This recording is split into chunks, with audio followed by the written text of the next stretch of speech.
So, things are a little different today.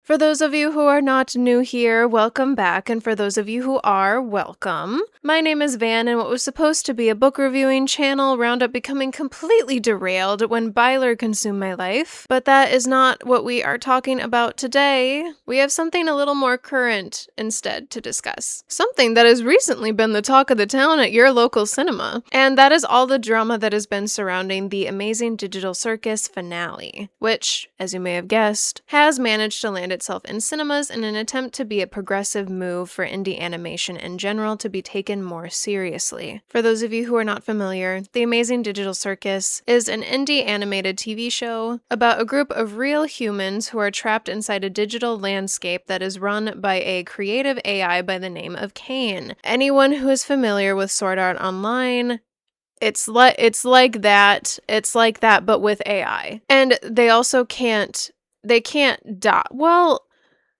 abstracting is kind of their dying. Yeah, never mind. It was produced by Glitch, and it was inspired by the short story I Have No Mouth and I Must Scream, which is a very, very dark story, but is also very good for anyone who's curious about the source material. The show and its fandom has unfortunately dealt with its fair share of discourse and drama throughout the majority of its runtime, honestly, with episodes that do take quite a while to come out because it's an indie animation company who is also juggling quite a few other projects simultaneously. But unfortunately, this discourse and drama has only gotten a lot worse as of late, because on top of things with the UTTP, which that's the YouTube troll police, the finale was also allegedly leaked online in its entirety. A full couple of weeks before it was meant to be released in cinemas, I'm pretty sure. You couldn't even wait, like, a few weeks. Apparently, Glitch had also pulled the finale from showing in another country out of fear of this exact situation happening, only for it to wind up being leaked from a different country. And it's just a very complicated situation. They were trying to get it shown globally rather than just like in the US. But other channels have made dozens of videos on this matter. So if you are curious to know more, I'll link a few of the ones that I'd recommend in the description. In my personal opinion, I do not think that The Amazing Digital Circus is a perfect show. However, I do appreciate its willingness to try something new, especially in the current state where we're at, where most of the media that we see coming out now is just reboots or yet another edition, like Shrek 5 or Toy Story 5, and even more bad Disney live-action remakes because, yes, we absolutely need to see The Rock in a bad wig. Even though, didn't Moana 2 come out like less than a decade ago? TADC, like, it's enjoyable to watch. And it's honestly something that you can bond over people with. I mean, I've watched the entire thing with my little sister. It's become a little routine of ours. And one of the things that I love most about it is that it's encouraged other people to look into and read the original source material that it is based off of. And that original short story did make lots of important commentaries about the rise and the dangers of technology, which we are all still ignoring, and the concept of sentience, of gods and humans and religion and free will. Like, it's a very difficult read, but if you are curious about it, I will also link that in the description. But for today, our goal is going to be put into spreading a little bit of positivity in the midst of all this negativity. And so I thought that it would be fun to play a little fan game with you all called The Amazing Digital Circus Dating Simulator by Vocastar. I'm not sure if this music is royalty free, but we will cross that line when we get there. As of right now, unfortunately, Keener and Kane's roots are not finished, so we can only date the other 5 characters. And no, Bubble and the Moon are not part of them. I know I am also devastated, but that's fine because I am nothing if not a goddamn completionist. So I'm going to try to date every single one of these characters, even if I have to revisit this game months down the road, because the great thing is, this is my channel, and I can do almost anything that I want. So, as you can see behind me, I have ranked the characters in accordance with my personal favoritism, with Keener being the first, and then stemming all the way down to Gangle and Zooble. I do want to preface that this is just my personal opinion, okay? Like, we all have different favorites, and I honestly, I don't hate any of the characters. This is just based off of, like, my being able to connect with them on, like, a personal level throughout the show. And if you want me to explain why I like them or why I don't or why I rank this, I can do that in the comments. It's a lot. But I also thought that it would be fun for me to, like, at the end of the series, maybe go down the line and rank which routes I enjoyed the most. Again, this is going to be so subjective, guys. But with all that being said, are you ready? Are you ready, kids? Are you ready? Okay, let's go. I just want to say that the art is so cute. Oh my god. This honestly came on my radar because I was just browsing itch.io the other day and I saw it. It is so cute. It's adorable. Obviously, as you can tell, it is heavily inspired by Gangle's adventure idea where they were all in like an anime slice of life. And obviously it looks like Keener is going to be the teacher. But let's just jump right in. Disclaimer, this game is fan-made and is in no way officially affiliated or endorsed by Glitch Products or Gooseworks. All events and interactions in this game are not canon. Please do not reach out or harass anyone on Glitch's production team about this game. It also contains bright flash transitions. Okay. Oh, hi, Kane. Welcome to the amazing digital dating simulator, a slice of life-styled school setting where anything and everything is possible. I'm Kane, and I'll be your principal for the duration of your stay here at the Amazing Digital Academy. I love this. Look at the detail that went into this. Oh my god. I do wonder if this is going to work like a classic Otome game where like you have to make certain choices in order to unlock routes, or if you just pick the one that you want to date first. Help your classmates pull pranks on the teacher. No, I want to be nice to Keener. What? Become a straight A student or a rule-breaking delinquent. I was a perfectionist in high school. All this while possibly finding love along the way. Oh my god. But enough about my wonderful creation. It is wonderful, thank you. Let's get you enrolled. First things first, what uniform will you be donning? Oh, lovely. Okay, while I do love this uniform, I would like this one. Sounds good. How about your name? What should we call you? What is my name? My name is Van. Van, huh? Are you sure you Why are you already making me second guess myself? That is my name. Alrighty then, Van. Then let's head inside. Hi, my name is Van. I'm a transfer student to the Amazing Digital Academy. Okay. My parents moved to the countryside after a vague, tragic event that changed the course of our lives. Okay. All right. Love that we're purposely being vague about it. Okay. After I said goodbye to all my old friends, my parents got my transcripts and packed up the car. Today is my first day at this new school. Oh, guys, we're the new girl in town. I glanced down at my class schedule. This should be English 101 with Mr. Keener, so where is the teacher? He's absent. Ooh, what is this? I like that. I wonder if this is an affection meter? Or no, this might just be telling you the time of day. Sorry, guys. I promise I'm not stupid. As I step into the room to let in any other students that might be late to class, someone else hops into the room. The figure looks like a tall white piece from a gaming set. Specifically, he looks like a king in chess. It's Keener! Takes me a moment to put 2 and 2 together, but when I do, I almost groan at the pun. Surely his name can't really be— It is! It's Keener! Hi, Keener. You must be pleased. I am. Oh my god, I am. Mr. Keener extends a gloved hand, which I shake more out of instinct than out of genuine sense of accept. Why are we so mean? Excuse me, what is with this attitude? Good morning, students. On the docket today, we have a new student named... what's your name again? It is Van. It's Van. Oh, okay. I'm Van, and I'm always down for a good time. Stop it. Stop. I'm Van. Don't mess with me, and we'll be... Okay.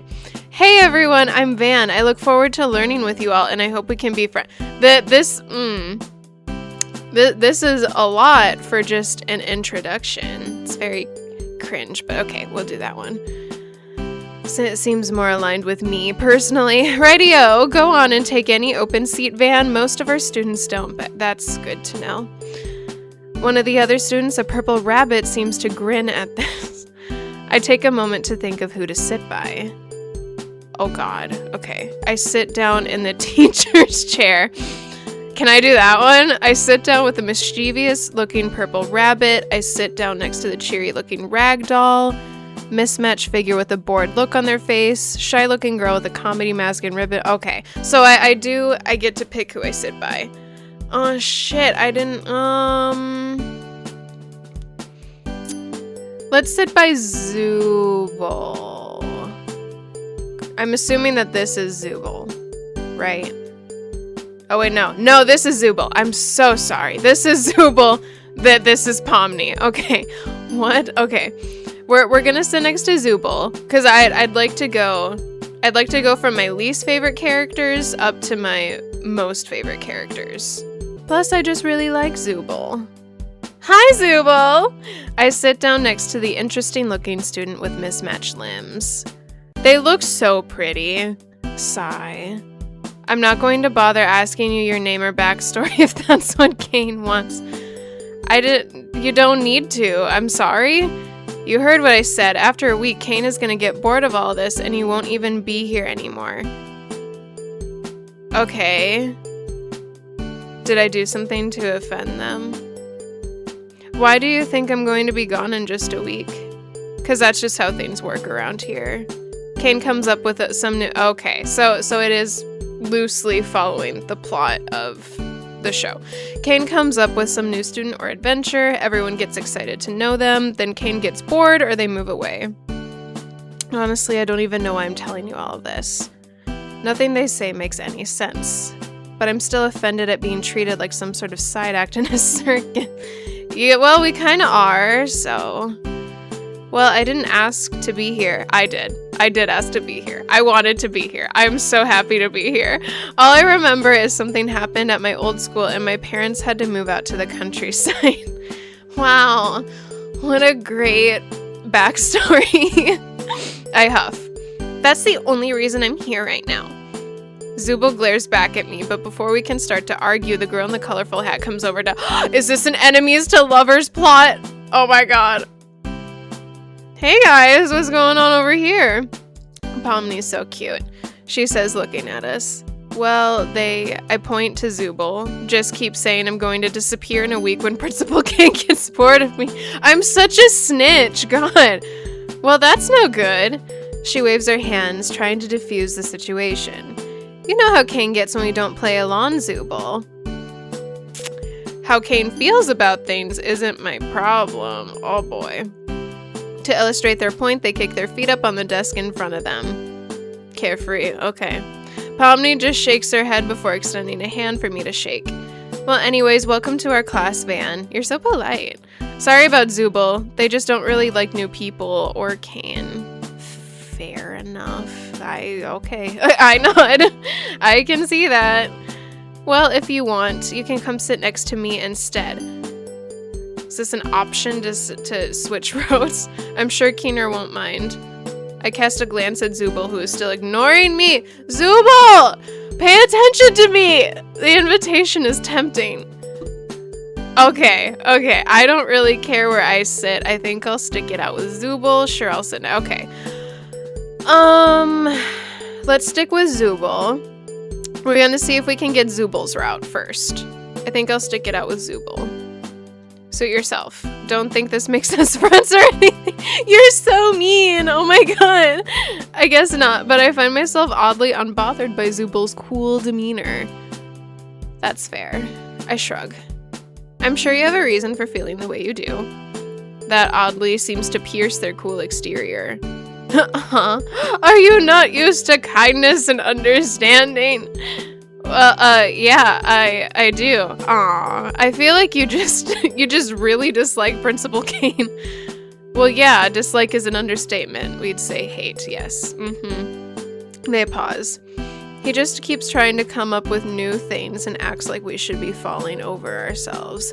I also just want to preface, Zooble is only ranked as low as they are for me because I just feel like I haven't really gotten to know them all that much. So that's why I'd like to do their route first. Maybe then I'll change my mind a little bit. I like them as a character. I just don't feel like I know a whole lot about them. He just keeps trying to come up with new things and acts like we should be falling over ourselves. I shrug. It's okay. You don't have to like me. No, you don't have to like me.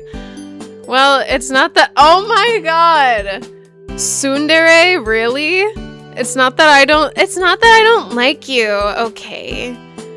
It's just that— never mind. It's okay. For what it's worth, I'm sorry it was so harsh on you.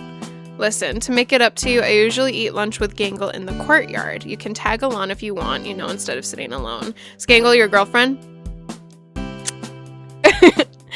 Just as I'm about to respond, Zooble sees something out of the corner of their eye. Oh, I see. Leave Gangle alone, Jax, they say, running off. Oh, well. I guess if I want to talk to them later, I know where to find them. I was just settling into my desk and getting used to this place when something burst into the room. Principal Kane, how exciting to have you in our class today. The new figure turned to address us. At his side was a bubble with razor-sharp teeth. I don't think I'll ever get used to this school. So are we a cartoon character too? Or are we just we're just like a normal human being? Oh god. Kaner, class, how do you do? Principal Kane extends a hand, gesturing to all of us before freezing in place. With a sound like porcelain grinding against porcelain, his teeth slammed shut. His eyes slowly extrude— that was cool. Extrude from his teeth like they're not solid objects. Van! Wasn't expecting you here. Weren't you supposed to? I literally just got here. Manic enthusiasm suffuses his voice as he points his cane at me. Maybe you'll be the secret ingredient to make this school interesting. Oh, I will sure as hell try. Okay. He pauses a moment, rubbing the base of his chin in contemplation for a moment. When we get the romanceable Kane route, this'll be interesting. Is there a reason you're here, Kane? Zooble speaks to him like they're addressing an annoying insect instead of the principal of the school. This song. I don't like this song. Kane perks up. That's right, the reason I'm here, to make sure we all have an enriching academy experience, one filled with fun, danger, adventure. He begins to list more and more descriptors, increasing his breakneck speed until I can't even tell what he's saying, so Kane from the first episode. And most of all, interesting to our studio audience. That's all of you. He turns towards the window and stares out of it for a moment. Is he addressing somebody? There doesn't appear to be anyone outside. Oh my god. However, the numbers are in students, and it turns out school dramas are just white noise. Normally, this is the time that I'd tell you that means the end of school life as we know it. Kane bites on his hands in mock horror, the class and Kaner play along, gasping at this revelation. Gangle looks ready to burst into tears. However, my sweet-toothed students, your benevolent principal has found a way to bring public interest back to the school in a major way. At this point, the sharp-toothed bubble next to him pipes up. How are you bringing interest back to this school, Mr. President? Kane shoots the bubble a confused look, but hits his stride a moment later. What the fuck? You see my little Tomar emeralds? What is a Tomar emerald? What's one thing no academy around here has ever had? Joy? A cast of colorful characters? A competent principal. Ooh. Adequate funding? Kane shakes his head. Wrong, and surprisingly right, but also not relevant to what I'm talking about. No. No school around here has had a culture, oh my god, celebrating the unique talents of all its students. That is such a common trope in anime, isn't it? So I, being your benevolent principal, have decided to put your class in charge of throwing the best culture festival this side of the Pacific Ocean. Are we all gonna dress up as delinquents? Are we gonna open a maid cafe? Make it flashy. We gotta keep the interest of our investors after all, so a maid cafe. Egads! I'm almost late for my deep tissue massage. Okay. Alright, Keener, I'll leave you to the list of everyone's responsibilities. You all have 5 days. Break a leg or two. As abruptly as he had appeared, Kane darts out of the room, disappearing from view as he heads to his appointment. Does he just get a massage at the school? Is that just something that happens? Alright, school, let's see what roles Kane assigned to each of you for the culture festival. Kaner lifts a paper from his desk and begins to read aloud. Ragatha, as a class representative, I trust you to organize the other students and make sure the festival proceeds with no issues. Oh, she's the popular girl. You can count on me. She's cute. Zooble and Gangle, you two will work on art to promote the festival. You have a pretty big school here, so we'll need plenty of posters and some art to display during the festival. We're gonna help them with the art, aren't we? I don't know. I still don't have anything I'm comfortable showing everyone else. Zuble's just silent. Okay. Pomni and Jax, look up what a culture festival is. Oh my god. Oh my god. Are we getting a Funny Bunny moment here? Any other Funny Bunny fans out there? Shouldn't we do that before we start making posters? Right, yeah. No, I like his idea. Plus, we get to see what Gangle comes up with for her posters. If it's anything like what she comes up with when she draws Ragatha. Jax. Gangle interrupts Jax before he can finish his thought, pleading with him to stay quiet. The class erupts into chaos as Zooble and Gangle argue with Jax. Pomni tries to find out what a culture festival is, and Ragatha tries to salvage what remains of class and get her classmates to goddamn pay attention. For his part, Mr. Kaner seems content to let the students bicker amongst themselves. Maybe he just didn't have the rest of his lesson planned and is just waiting for the lunch bell. As if I had summoned it by thinking about it, the lunch bell sounds. Everyone drops their arguments and files out of the classroom. Time to find out what I'm doing for lunch. Starvation! After my chaotic first half of the day, I had worked up quite the appetite. I have no money. Starvation. The NPC. I can't read that, unfortunately. The cafeteria was bustling with unfamiliar faces. Around me there was a selection of places to buy lunch, but none of them stood out from one another. I pick up something to eat at the nearest food place and set about deciding where to sit down. Still, as I scan the bustling lunchroom, I don't recognize anyone from class. Okay, I sat alone. There's nobody. I felt pretend. Okay, so is there a way to just, not romance any of the characters then? If you just want to be a lonely loner? I guess I could take my lunch back to the classroom. Oh my god, for Keener. Didn't Zooble and Gangle say they ate lunch in the courtyard? Okay. I wonder if this is depending on what choices you make, it's going to influence what other choices are available to you as you continue forward. Since we're gearing for Zooble, we're gearing for you, Zuby. We're gonna go for Zooble. Oh, that is pretty. The artwork is so cute. It gives me very minorly Yandere Simulator vibes. I pick up the garden salad from the cafeteria and stride out into the courtyard. Just a garden salad? Though there are a half dozen tables out here, they're mostly empty, and it's easy to find Gangle and Zooble. Are we the only ones here? Are there no other students?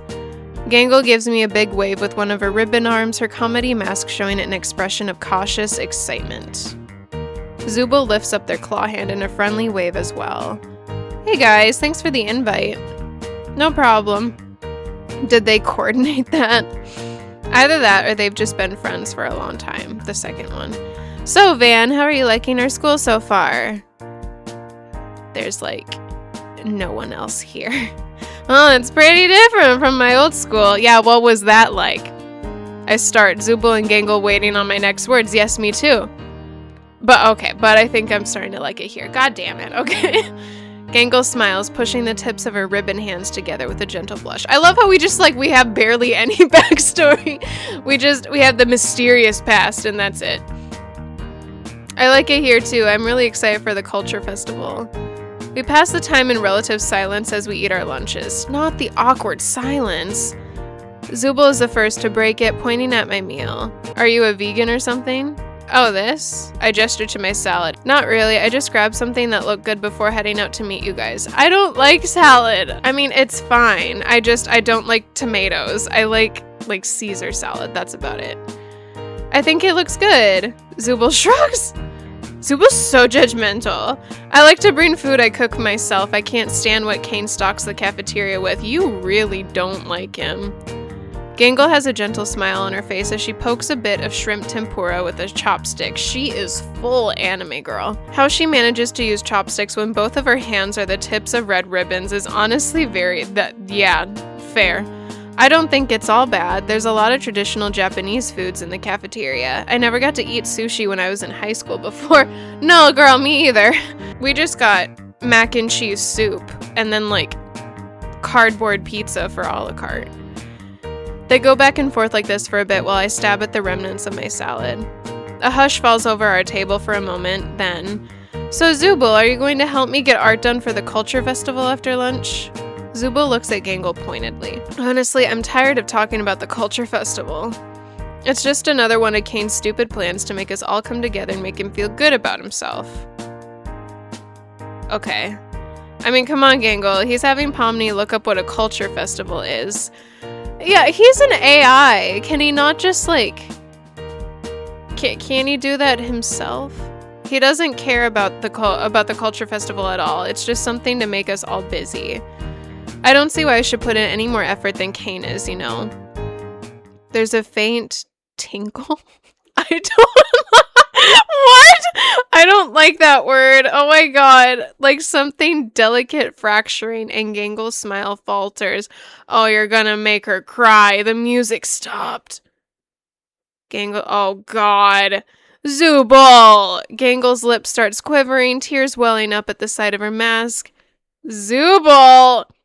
Gangle, oh my god, but their apology is too late. Gangle's comedy mask has broken and now lies on the table in front of us in 2 pieces. Gangle is sobbing loudly. Okay, they give me a meaningful look. What? Come on, Van, what? Why me? Why me? You understand what I meant, right? Oh my god. Oh, okay, I'm sorry, Gangle. I promise to help you with your art for the fest. Oh my god.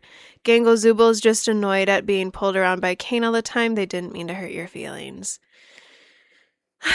I mean, yeah, no. Thank you, Van. You're welcome.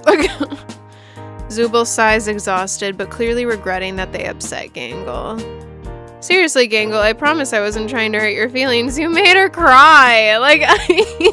Gangle manages to choke back enough tears to respond. Or maybe she just cries easily. That's true. I know that. I just wanted us all to have a fun day today and during the culture festival. Zooble leans over, putting a hand on Gangle's arm ribbon. I know, and I'm sorry about being so rude about the culture fair. If you want to take this seriously, then I'll take it seriously too. Besides, I think Van is really excited about the culture festival. Right? Oh, I am so excited. They shoot me a look that tells me it's time to speak up. Oh my god. Why me? That's right. That's me. I'm so excited. I stumble over my words, injecting as much enthusiasm into them as I can muster. I care a lot about the culture. Oh my god. And I'm really excited to work with both of you on preparations for it. Zooble gives me an appreciative nod as Gangle regains her composure. This is a very stereotypical plot. Her comedy mask is still broken for now, but she offers us both a delicate smile.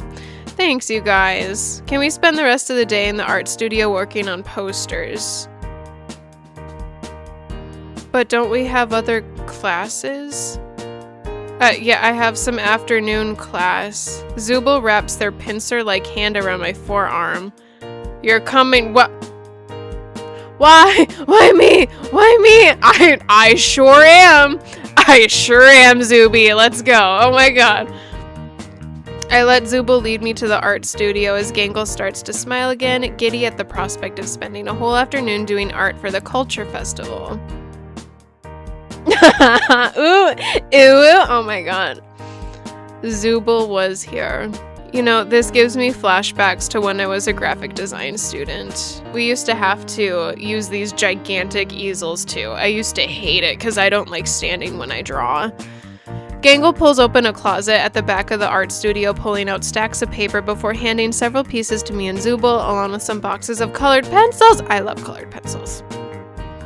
Since we're all doing art for the Culture Festival, let's all draw some posters, then we can vote which ones will make the cut. Did they even ask if we're good at, like, drawing? What if we're absolute shit? Yeah, I glance down and start to sweat. I know, my god! I haven't drawn anything more complex than a stick figure since the 3rd grade. Guys, why didn't we think about this? I glance over at Zooble's paper. They've already started drawing a bunch of unique designs, contrasting different colors against one another that produce something that looks like it belongs in a high-end art gallery. They did say that they were a tattoo artist. That does not surprise me. I crane my neck to peer at Gangle's art. There's something familiar about the excited anime figure she's drawing. Oh girl, but I still can't put my finger on what it is. Zooble sees me peering over at Gangle's work. Why don't you start working on your own poster? Zooble, leave me alone. Gulp. Sure thing. You got it, babe. Okay. I try to scribble something resembling an excited student for my poster, but the proportions are all wrong. We don't have anything to trace, do we? When I try to draw the school, all I can do is draw a rectangle with smaller rectangles for the windows. Oh my god. When I add a little sun to the top left corner and try to draw a little courtyard, the picture is complete. This definitely looks like what a toddler would bring home to his parents. Something that would end up under a magnet on their fridge for years. Zooble leans over and gives a bemused chuckle. Don't laugh! Don't laugh! Seriously, dude? Stop it! Stop it! Oh my god. Pretty sad, huh? But it's my best work. It's not like your art is any better. Yeah, I suck. Oh my god. I mean, this one's just mean. Honestly, I might save here real quick. I forgot that with these ones you have to save. Oopsie daisy. Pretty sad, huh? But it's my best work. I am doing my best, Zooble. Zooble, love me. I am doing my best. Zooble seems to respect me for admitting it. Well, I don't think you're winning any art contests anytime soon, but you can always ask me or Gangle for help. Guys! Zooble reaches over to my paper and adds a few perspective lines and a bit of shading. It's like they see something in the picture that I don't, and from the few details they add, it transforms from a child's drawing to something that actually looks like a high school student put effort into. Oh, we don't get to see what it looks like? What? Rude. Time's up. Let's see everyone's art. We set all 3 of our pieces on the table in the center of the art room. That was very sweet that Zooble helped us. We all take a moment to look at one another's art. Gangle has drawn an anime-style mascot waving 2 flags with the school crest on them, jumping up and down, saying, "Please visit the school culture fair." Zooble has drawn a series of geometric figures and tessellations in different colors, but when you look at it at the right angle, it spells out culture fair. Guys, I think I'm stupid. I don't know what tessellations means. Oh, okay, so it's like a geometric shape that like overlaps again, like a a visual illusion thing. I have drawn a few stick figures enthusiastically pointing at a box-shaped school with a view perspective and shading lines added, making it half respectable. Takes a moment for me to realize Gangle and Zooble are looking at me. Oh crap, they expect me to pick my favorite. Oh, I see. I knocked this one out of the park. Guys, I think mine is great. I think we should use mine. I like Gangle's art the most. Zooble came up with the coolest design. I wonder if you're able to romance Gangle in this route, because we're getting a lot of Gangle options, but we must stay true. Zooble, that was great. That was beautiful. Zooble blushes a bit, rubbing their arm before looking away. Well, I think we all did a good job. They pause. Except, oh my god, what did I do? What did I do? No. Oh my god, you're so mean. Gangle giggles as Zooble points out my lackluster draw. I tried. You didn't even give me a chance. I don't know, it's kind of cute. Gangle, don't treat me like a child. Cute because it looks like a 5-year-old drew it. You're so mean. Oh, I don't think that we're supposed to be talking here. I swallow my pride and laugh with them. We laugh until the bell rings and dismiss afternoon classes. Well, I hated today a lot less than I thought I would, and I'm sure you will hate tomorrow even less. They look at me, gratitude in their eyes. Aww. Thanks for hanging out with us, Van. Oh my god, you're welcome. They say before heading out. I should probably go grab my things too. It's so quiet, like it's almost eerie. It's so quiet. I walk to my locker, entering the combination as I put my books away, get ready to head out for the day. My mind drifts to the day's events. I wonder if someone will ask me to walk back with them.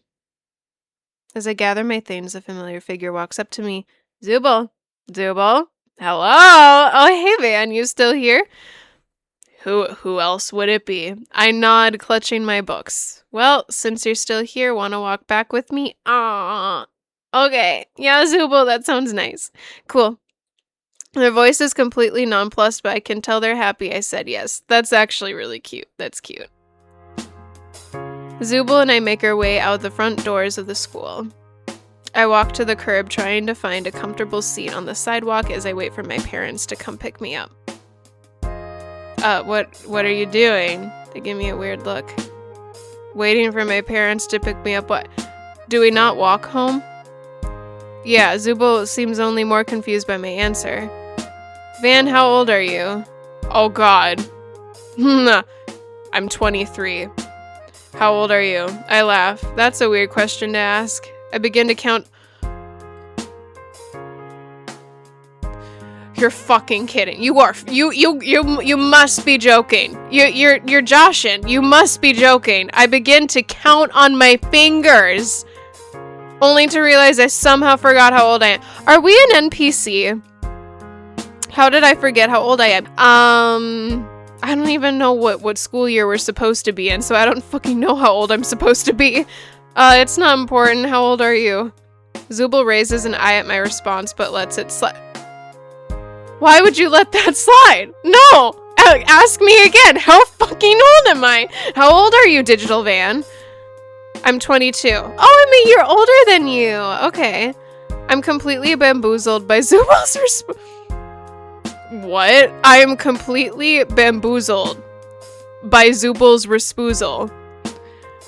Stop. Oh my god. You must be joking. You're making the jokes. Stop. Stop. Stop. Well, I'm probably an appropriate age to be picked. Oh my god. Zooble sighs, pinching where the bridge of their nose would be with their claw hand. Van, I don't know how you didn't notice this, but there is literally no outside world. Yeah, no, there's not. Just the school and the dorms. Okay, dorms. Yeah, I mean, I still don't like Kane, but at least he gave us all individualized rooms just a little off campus. That's exposition. And that was... Zooble pauses to make sure their next words aren't too complimentary towards Kane. Decent of him. Yes, yeah. No, I get ya. They seem satisfied with their word choice. But my parents, I was dropped off by them this morning. It feels as real as my name and my last school. So I wonder if we're supposed to be like an NPC or something. Van, they give me a look of pity.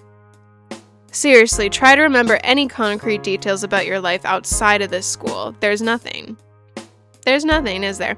I try and I try, but all I get is a splitting headache. The harder I try, the worse the pain. Oh, that's sad. I got nothing. Yeah, something happens to our memory when we come to this school. Come on, let's get you to your room before it gets much colder out. Zooble takes my wrist in their hand and leads me to the dorms. Aww, we're holding hands. All right, which room is yours? I have no fucking clue. Each door has, oh god. I can instantly tell who is probably staying in each. The red and blue door is probably Pomni's door. The door crisscrossed with caution tape could belong to Jax. And the ranch door reminds me of Ragatha for some reason. Is this one? Is this one up here? Is this one Zooble? Oh shit, I missed that. I missed that. I clicked on accident. Your room. Yep. They're quick with their response, but not curt. Clearly, Zooble's more interested in finding my room than making small talk right now.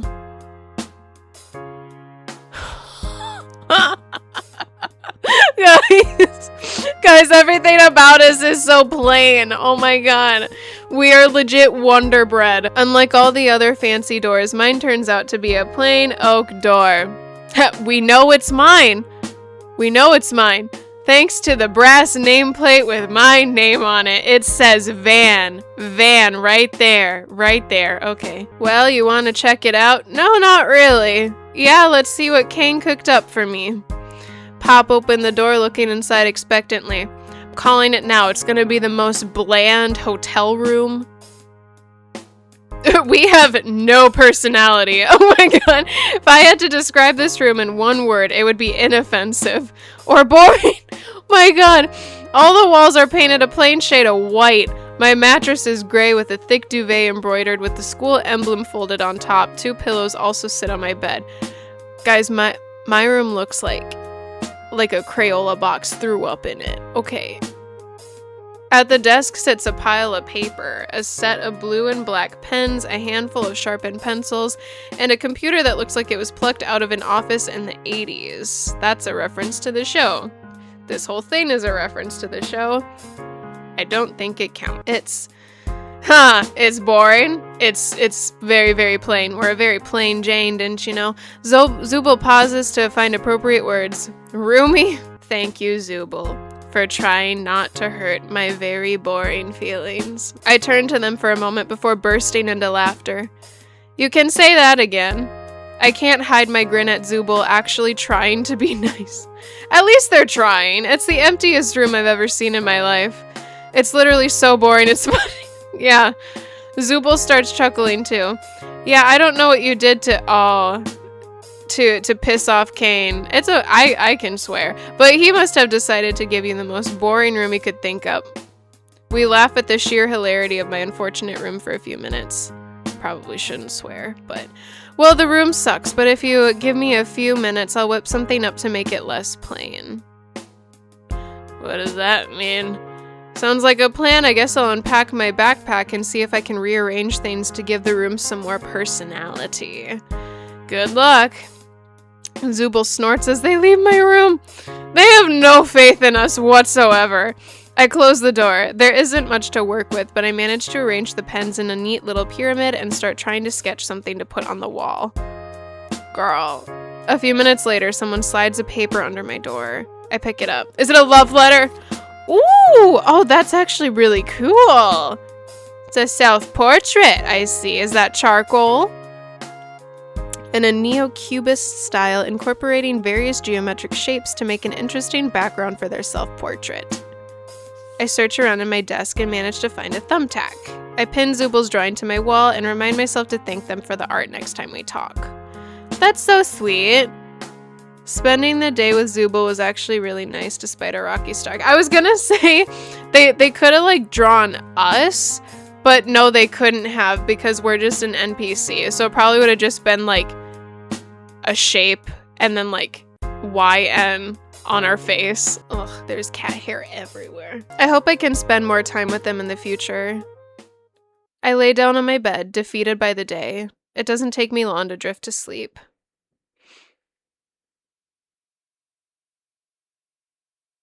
Oh, it's still nighttime.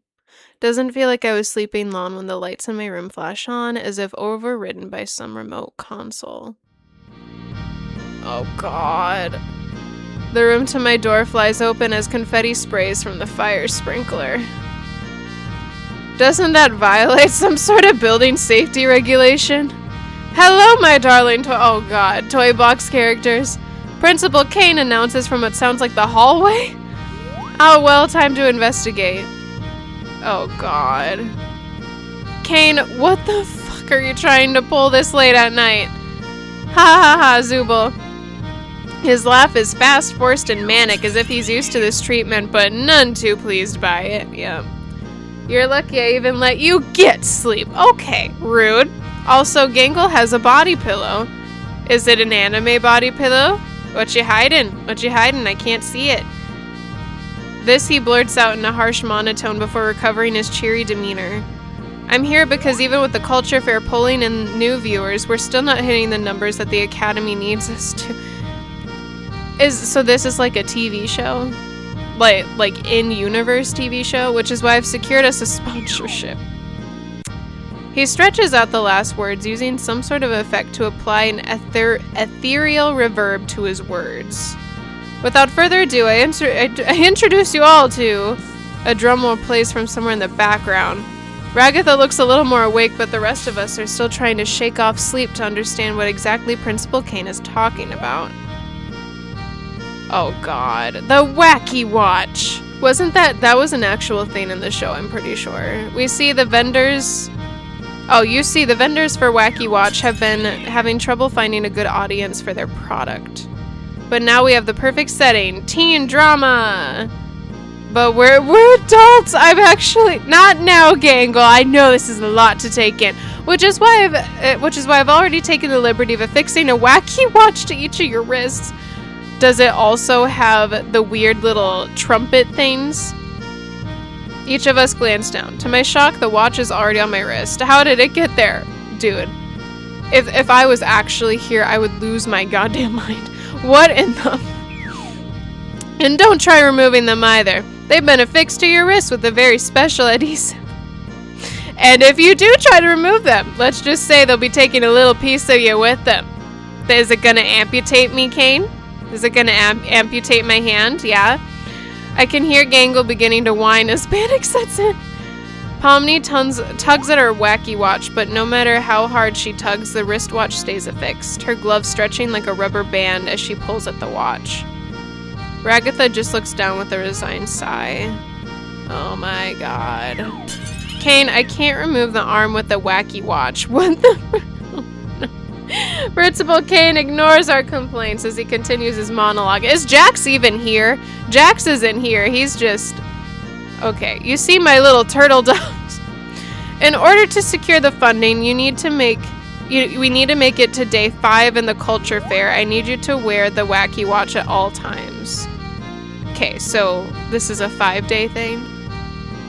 Luckily, I secured the deal where I won't need all of you to do ad reads, but it is of paramount importance that none of you insult or try to disable your wacky...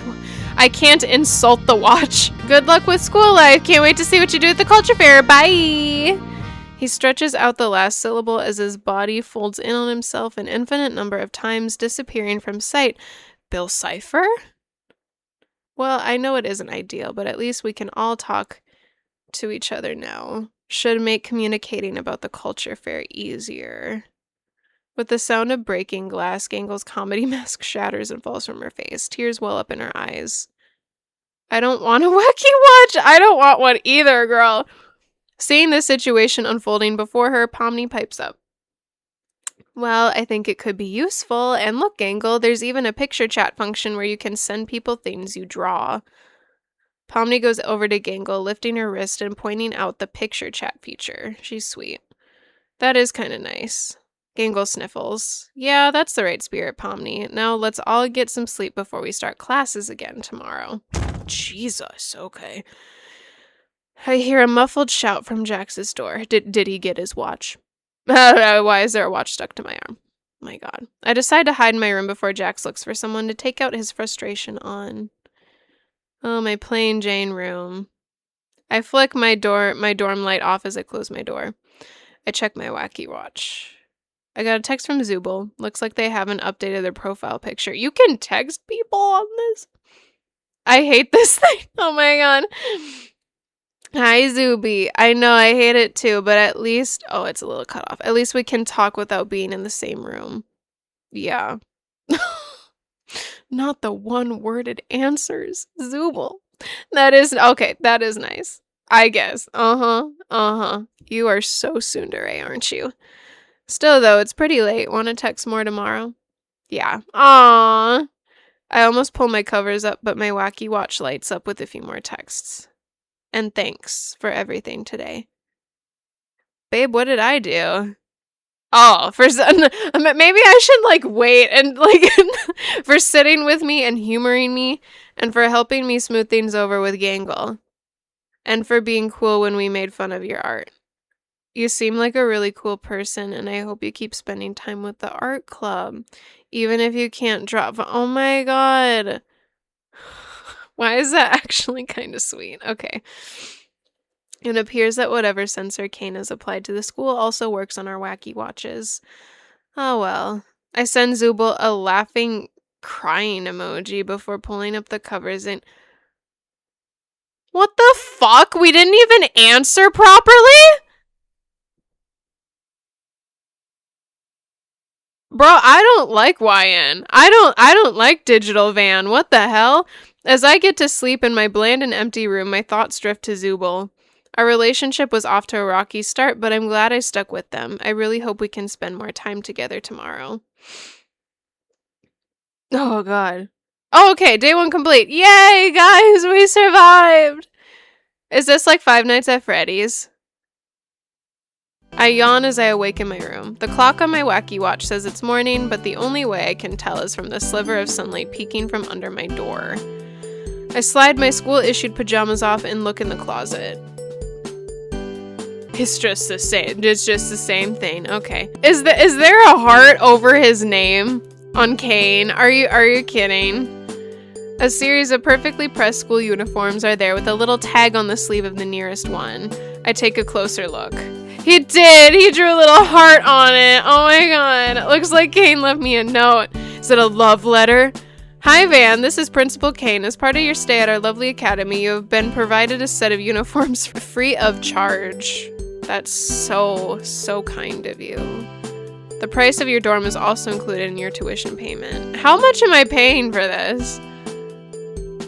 Well, there's no accounting for taste, my young student. Zooble's a thorny one, but if anyone can get through to them, it's you. If you can get Zooble engaged in the culture fair, well, I'll be one happy principal / AI companion. Shut up! Oh my God. As I pull my uniform over my wacky watch, I glance down at it. I have a text from Zooble. Again? Oh, wanna walk to school together? Of course I do. You ready, Van? Zooble casts a glance around, looking a bit guilty. Why? What's up? I normally walk to school with Gangle, but I guess she'll be fine on her own. I mean, we could, like, the 3 of us could walk together, but no, it's okay. It's okay. You want to be alone with me. That's okay. Whatever the reason, Gangle walking to school really concerns Zooble. Is it because of Jax? Wait for Gangle or push to walk just you two. I'm gonna save here as well, because I honestly feel like pushing to walk just you two would negatively impact my chances. So we're going to wait for Gangle. I did like the idea of walking to school alone with Zooble, but I completely respect them wanting to make sure their friend feels included, especially considering the way Jax sometimes acts around Gangle. We can go get Gangle too. You sure you're okay with that? Okay, I think that was the right choice. I think that was the right choice, guys. Yeah, the more the merrier. Thank you, Van. Oh, you're welcome, Zooble. They give me an appreciative nod. I can see this means a lot to- Yes, let's go! Can you tell I've played a lot of Otome games in the past? Did any of you ever play, like, Tears of Themis, or, like, Mr. Love Queen's choice. I can see this means a lot to Zooble as we make our way to Gangle's door. Zooble knocks on her door. Gangle quickly exits her room, waving to me. Hey guys, thanks for waiting for me. Gangle is the image of contentment, a warm grin on her comedy mask as she walks over to me, her head held high next to Zooble. We exit the dorms and head towards the school. There's a bite of early autumn chill in the air as we make our way to school. I hate how light these uniforms are. Girl, it's so sunny outside. Gangle manages through chattering teeth. Did you live in Florida or Texas? Zooble is visibly shivering too. Oh my god. Even though their uniform is a long sleeve shirt and full pants, it's clear the fabric isn't thick enough. I can feel every breeze as well in my uniform. Just another way for Kane to torment us here. Why can't we have fall uniforms? Zooble looks at me. 'Cause nobody told Kane about fall uniforms and he didn't design any for us. Well, could you ask? After exchanging a look, we all race to the relative comfort of the school's internal heating system. That's much better. Zooble nods. You guys ready to head to homeroom? They both nod. Good. We make our way to class, but before we step in, Zooble motions for Gangle to go inside, taking me to the side. What did I do? So hey.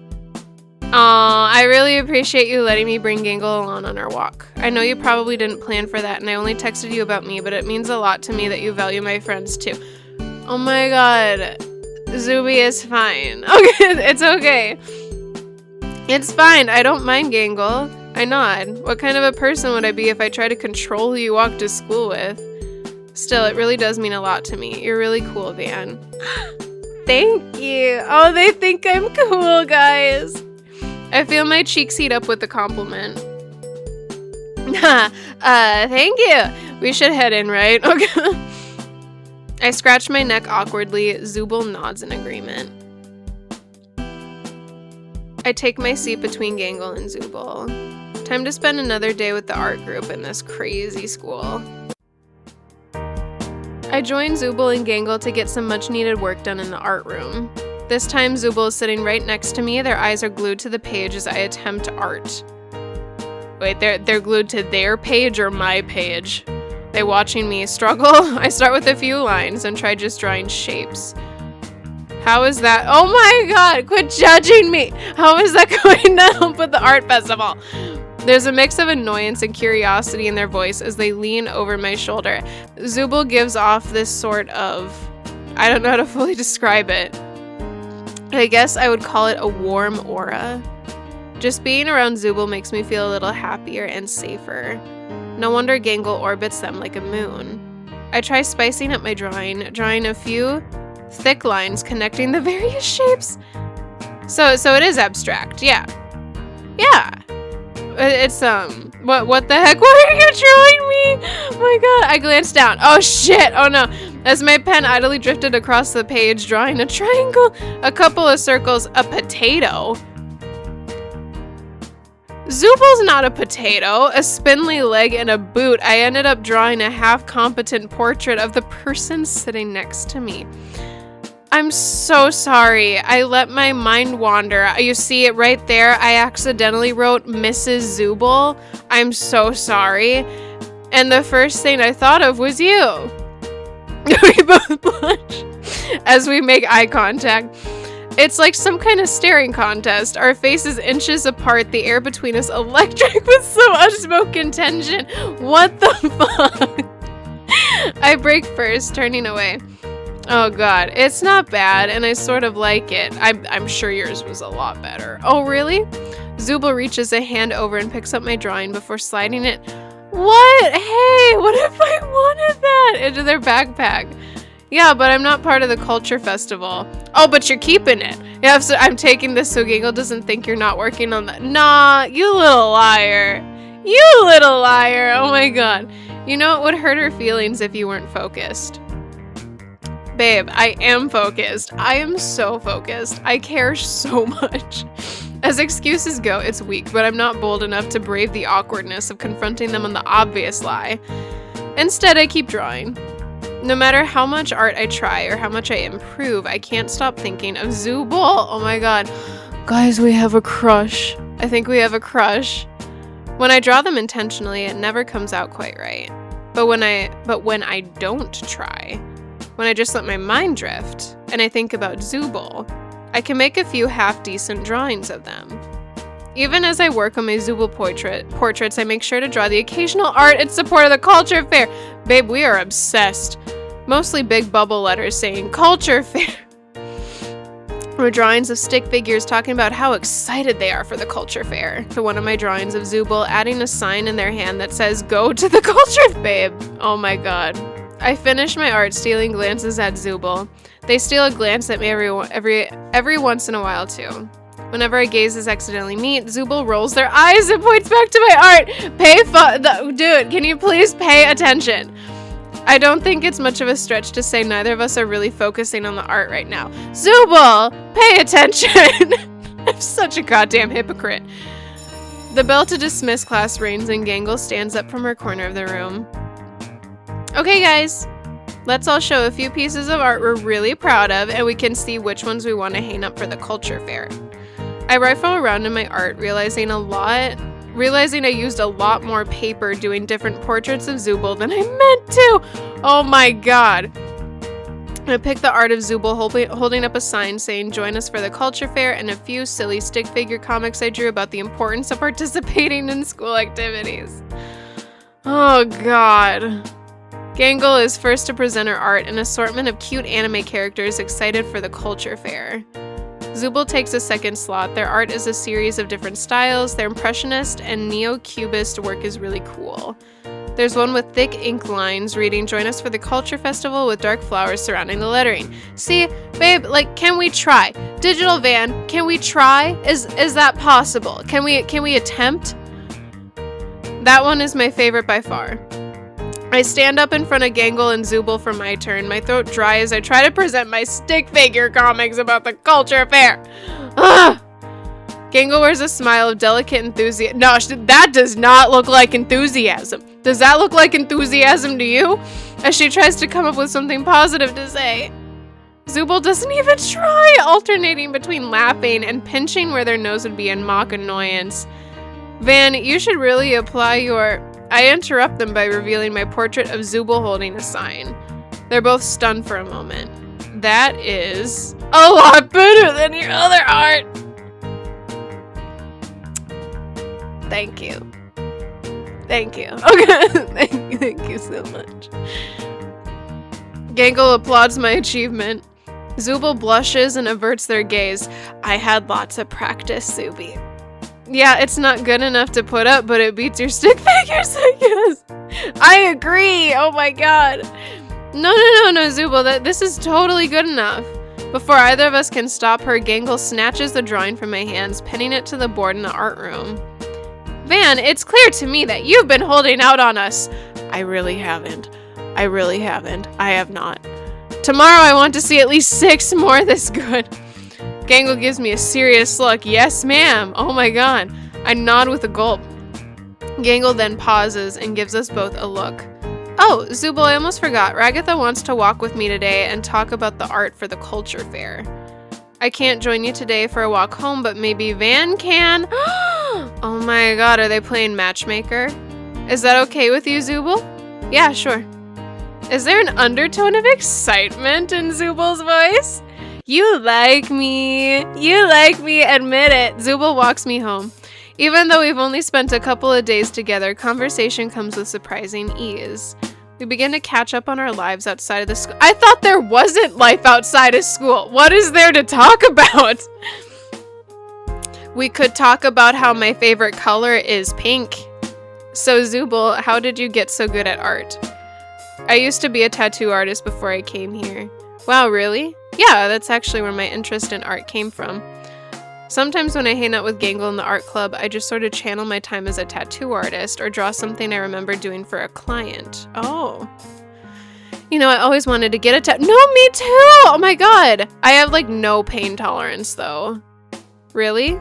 That's not super true. Oh my god, I'm actually pretty scared of pain and yeah, but Zooble just seems so cool that I would feel lame to admit that. No, I would admit it. I am also afraid of pain and needles. Yeah, I always wanted to get a tattoo from one of my favorite anime. No. I wanted to get, what I wanted to get was the Spirit from Stallion of the Cimarron. You know, the movie about the horse. I wanted to get a tattoo of Spirit. Or The Last Unicorn. Zooble snorts at the mention of anime. Is anime not cool? Or you know, something.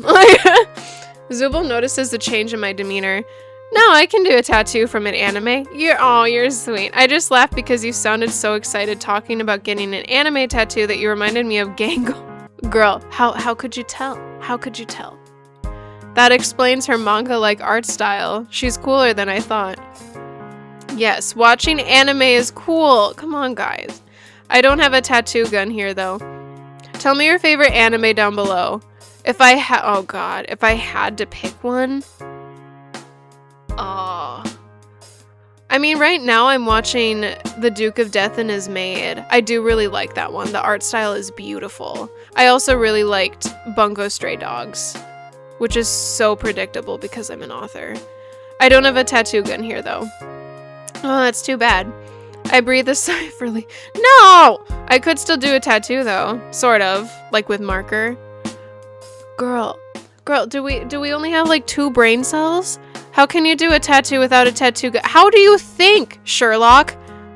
Pomni actually... Ooh, a henna kit. I have no idea where she got it, but I could probably do something for you. I think about it. Do you still have to use a... Nah, it's kind of like just dyeing your skin. I can just prepare the paste and wait a few hours and draw a tattoo. That sounds like the best of both worlds. I nod eagerly. It would be really cool to get to have your art on me forever. Oh god. So we're flirting, I see. Zooble turns away from me. Well, you know, henna tattoos only last like 3 weeks tops anyways. But I can try to think of something to do for you. I nod again as Zooble recovers their cool, turning back to me and nodding approvingly. Yeah, I'll definitely come up with something. The dye takes a while to prepare though, so I'll probably have to prepare it one morning, then keep you after school to do the tattoo. I shrug. Sounds fine to me. Zooble nods and we reach the dorms. I don't want things to end just now though. Hey Zooble, what's up? Do you want to hang out? Why is my mouth so dry? Want to keep hanging out? Zooble pauses a moment before nodding. Yeah, I didn't have any plans after school. Let's hang out. Yes! Cool. So cool. That's so chill, yeah. I'll drop my stuff off in my room and meet you in the lounge. Yep. Okay. I practically sprint to drop off my backpack and English textbook off in my room before heading back to the lounge. Zooble arrives a few moments later. I sit on the couch and Zooble comes over and sits next to me. Oh my god, we're just gonna sit here for we're just gonna sit here in awkward silence. We sit there awkwardly and I realize I wanted to keep hanging out with Zooble, but I don't have any idea what to do. There are so many things you could do. Like kissing. After a few seconds, Zooble breaks the silence. So Van, did you have anything you wanted to talk about? I rack my brain to think of something. You know, I'm so interesting that there's just so many things that we could talk about that I can't pick one. Oh my god, cold weather we're having. Zooble snorts. You're really bad at this, aren't you? I guess so. Anything else you wanted to talk about? I keep trying to think of things to bring up, but everything I think of seems lame. Okay. I can't think of anything. My cheeks burn red with embarrassment. I wanted to look cool and hang out with Zooble, and now that we're together, I can't think about anything that seems worthy of their time. Oh my god. Well, if you don't have any ideas, maybe I can show you where I like to hang out. Okay. Yep. That comes out a little louder than I meant. Babe, how else did you like? I mean, that's cool. That's cool. Zooble chuckles before going over to a small broom closet and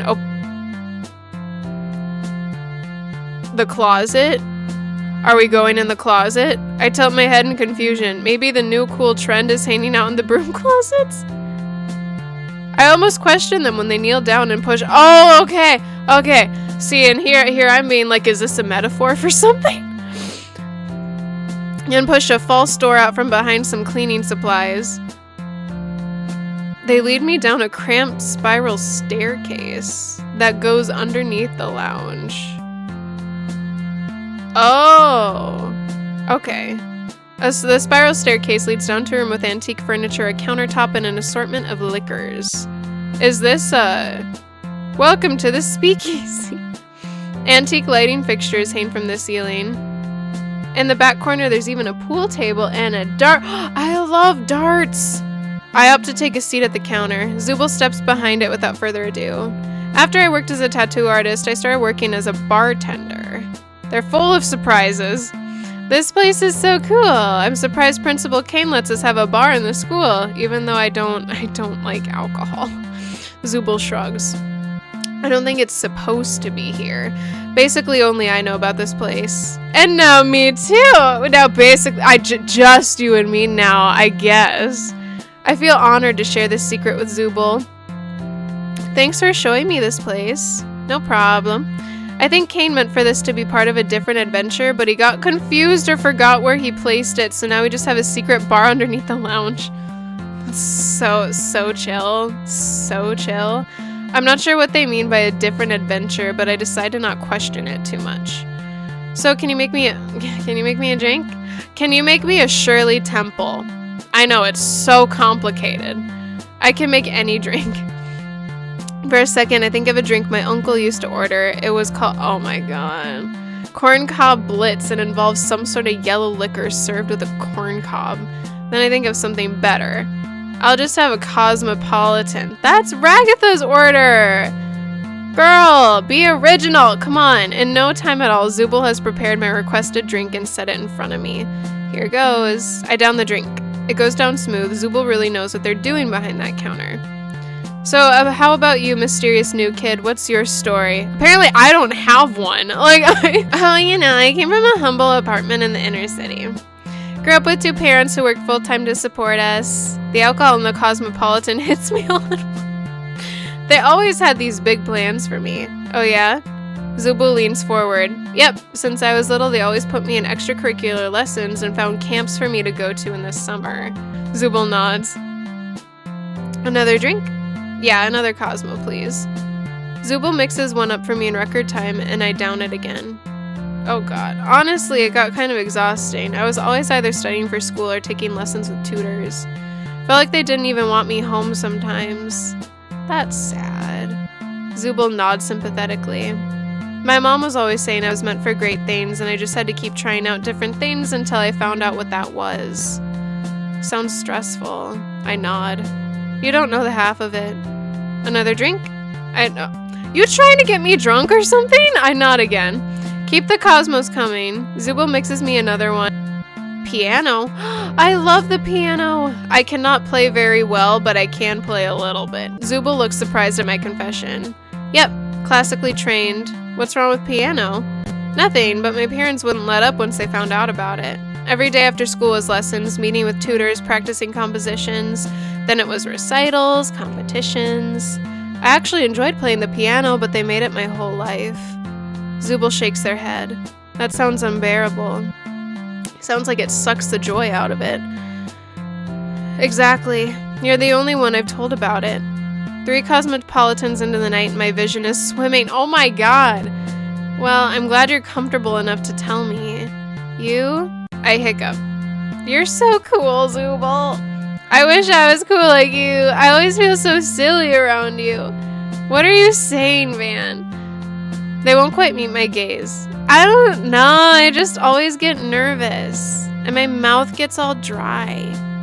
And I can't think of cool things to say when I'm near you. I pause a moment. Is that weird?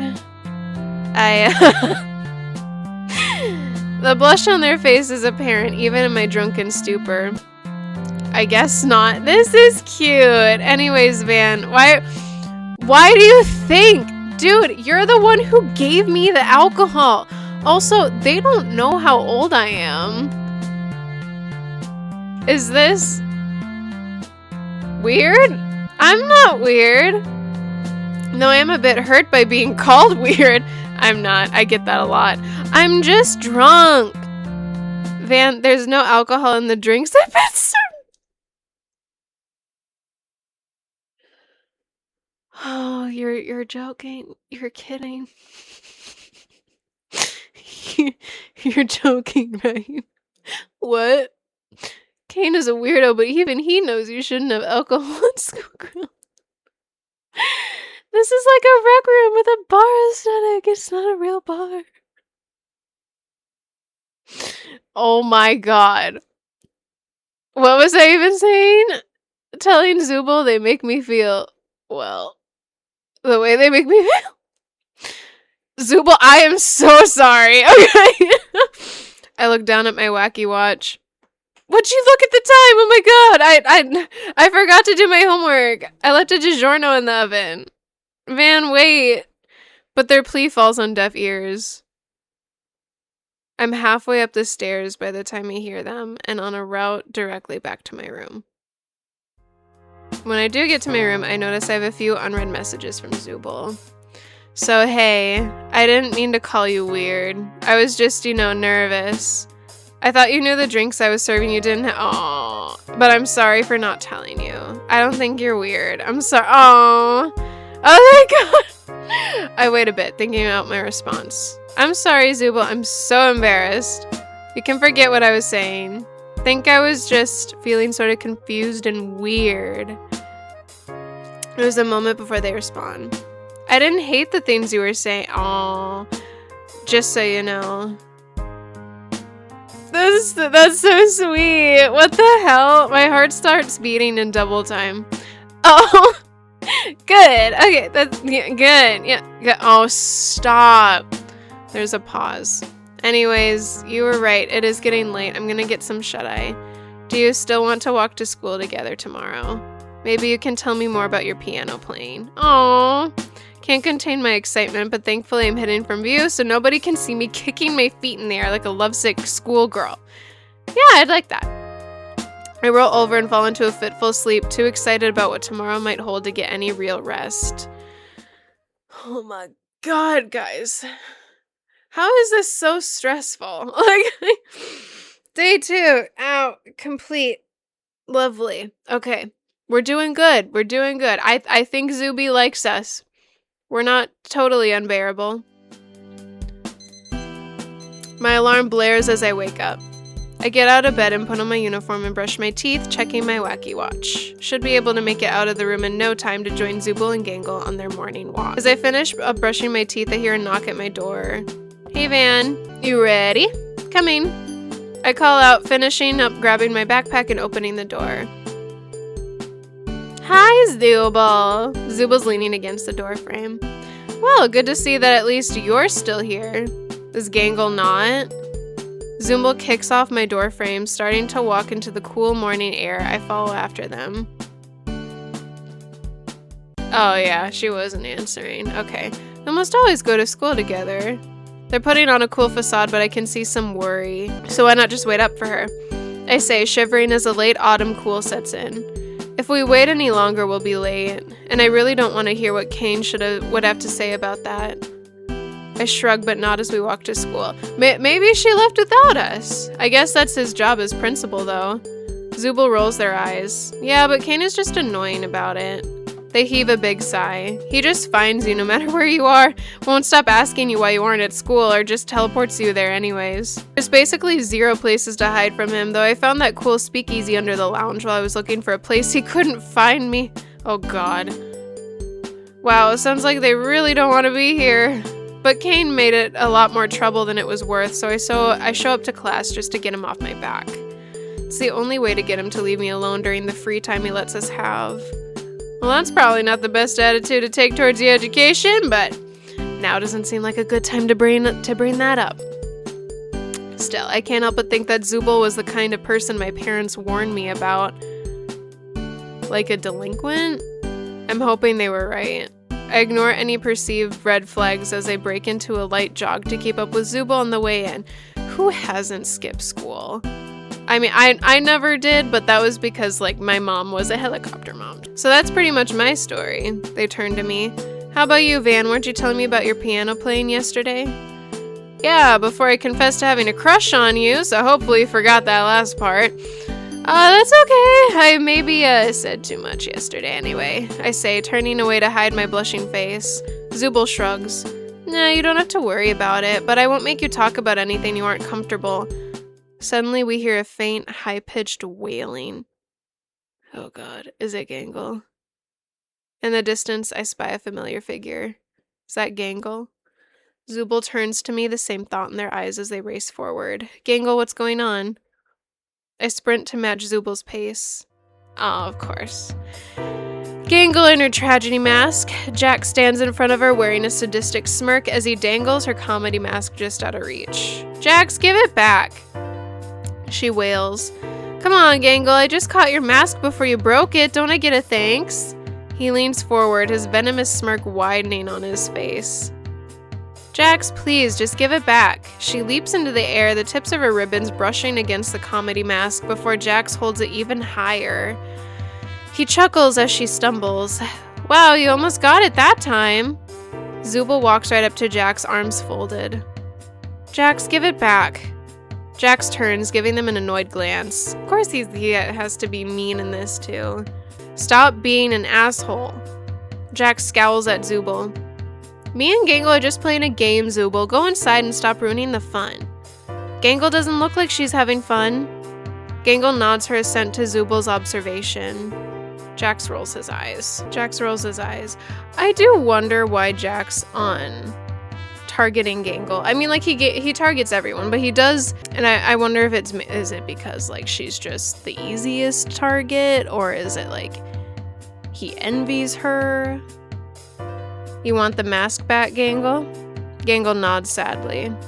Jax extends the mask to her, but just as she reaches for it, he whips his arm around and hurls it into the air like a frisbee. Whoops, hand slipped. You dick. He says in a bored monotone. Jax! They shout, furious. Look at the time, I gotta go to class, don't want to be late. He looks at Zooble. Don't want Kane on my case about not showing up, you know how that is. He grins sardonically at Zooble before he walks inside, leaving the three of us at the entrance. Gangle chokes out a sob. He's such a... Sorry, Zooble. Gangle interrupts them. I just wanted to be early to school today so I could work on the art for the culture festival.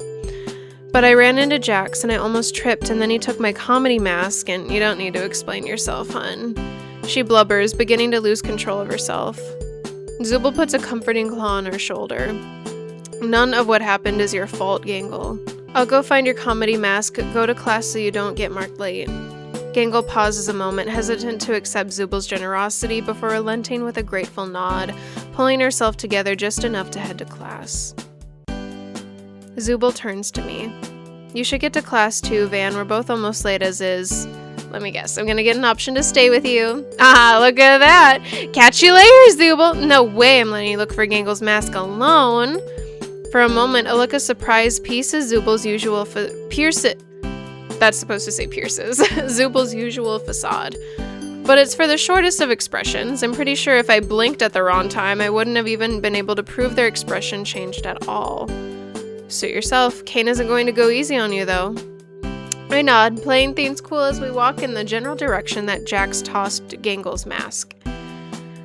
We'll find it, babe, don't worry. I scan my surroundings, seeing if the mask is lying on the ground or perhaps caught in the branches of a tree. Her masks are pretty fragile. I just hope it's still in one piece. Me too. Zooble's expression contorts in anger, clenching their claw hand.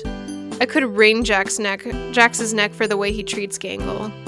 Well, at least you stand up to him. That's true. I mean, someone has to. Well, yeah, but like, a lot of people don't. They try to brush me off, but I don't relent.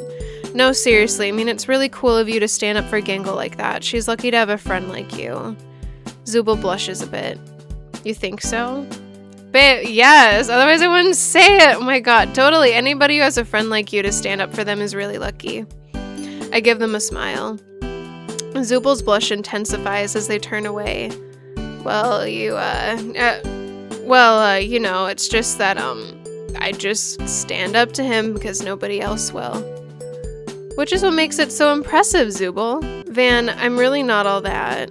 Before they can continue, I notice a light glinting off something in the distance. Hey, wait, is that... Zooble turns, relieved at the momentary distraction. Gangle's comedy mask. As we near the area where the light is glinting off the mask, we see where it landed. In the pool? Naturally. He must have an arm on him. Oh my god. The mask is floating in the school swimming pool, which just so happens to be locked this morning and is surrounded by a wire fence. 'Cause naturally, the school has an outdoor pool. Zooble shrugs. Yeah, it's for the swim team. It's for swim team practice in the summers. I didn't even know we had a swim team. Zooble has already begun to scale the fence, making their way to the other side before it can even start climbing. They bend over at the pool's edge, eyes following Gangle's comedy mask as it floats lazily across the surface of the pool. Ugh, too far out of reach. Shall we swim? Can go swimming. As they make my way over the fence, Zooble looks around for something to catch the mask with. There's gotta be a net or something around. Just jump in.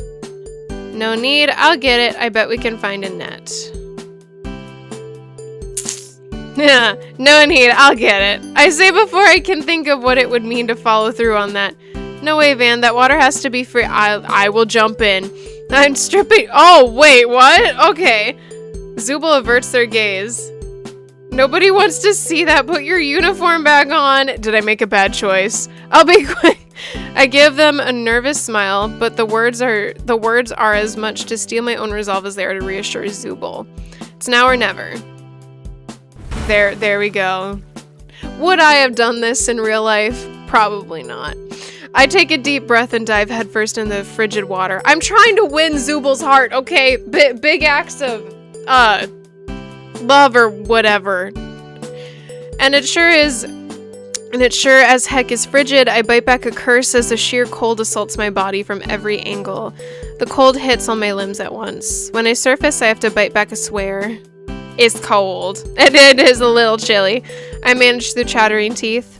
Zooble gives me an incredulous look, barely able to look at my barely clothed form. I told you not to. I swim forward as fast as I can. I'm not... Bro, then why did you do this? So it's more of a desperate flail as I make my way towards Gangle's comedy mask. The cool porcelain of the mask brushes my fingertips, and with a few more strokes, I manage to grab it. Gotcha. I cry out triumphant as I make a beeline for the pool's edge. Zooble lends me a hand, still averting their gaze as they help me out of the pool. Van, you're crazy, you know that, right? Yes.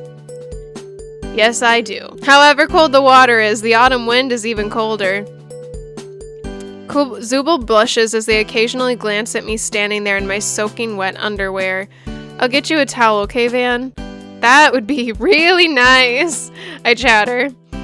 Zooble disappears for a moment in the nearby shed before bringing out an armful of towels. They drape one across my shoulders as I wrap other towels around my head and body.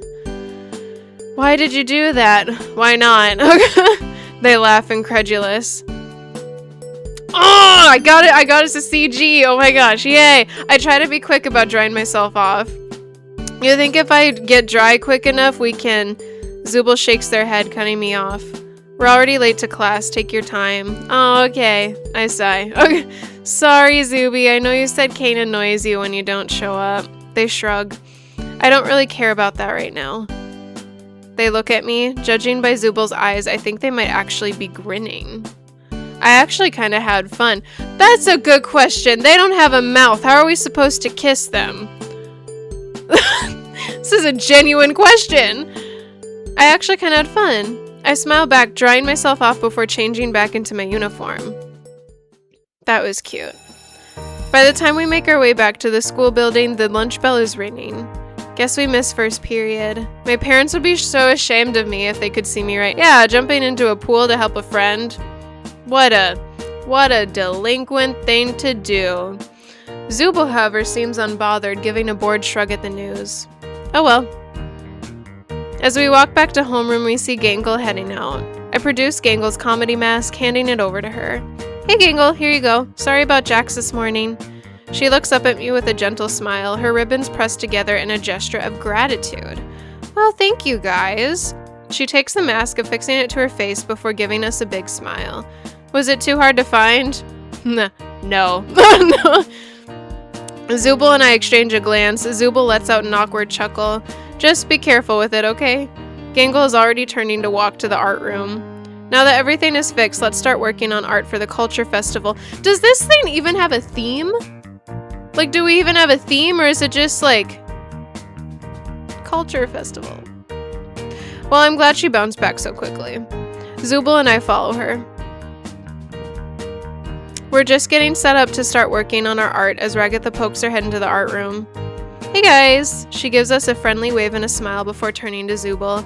Zooble, can I talk to you? She asks, nervous at the perceived imposition of her own request. Oh girl. Zooble shrugs neutrally. What's up? Zooble gets up, but from where they and Ragatha are standing, I can still hear everything. So, Kane dropped a lot of things on my plate at the last minute. Of course he did. Apparently he wants a live music performance at the culture fair. I see where this is going. Zooble rolls their eyes, sighing.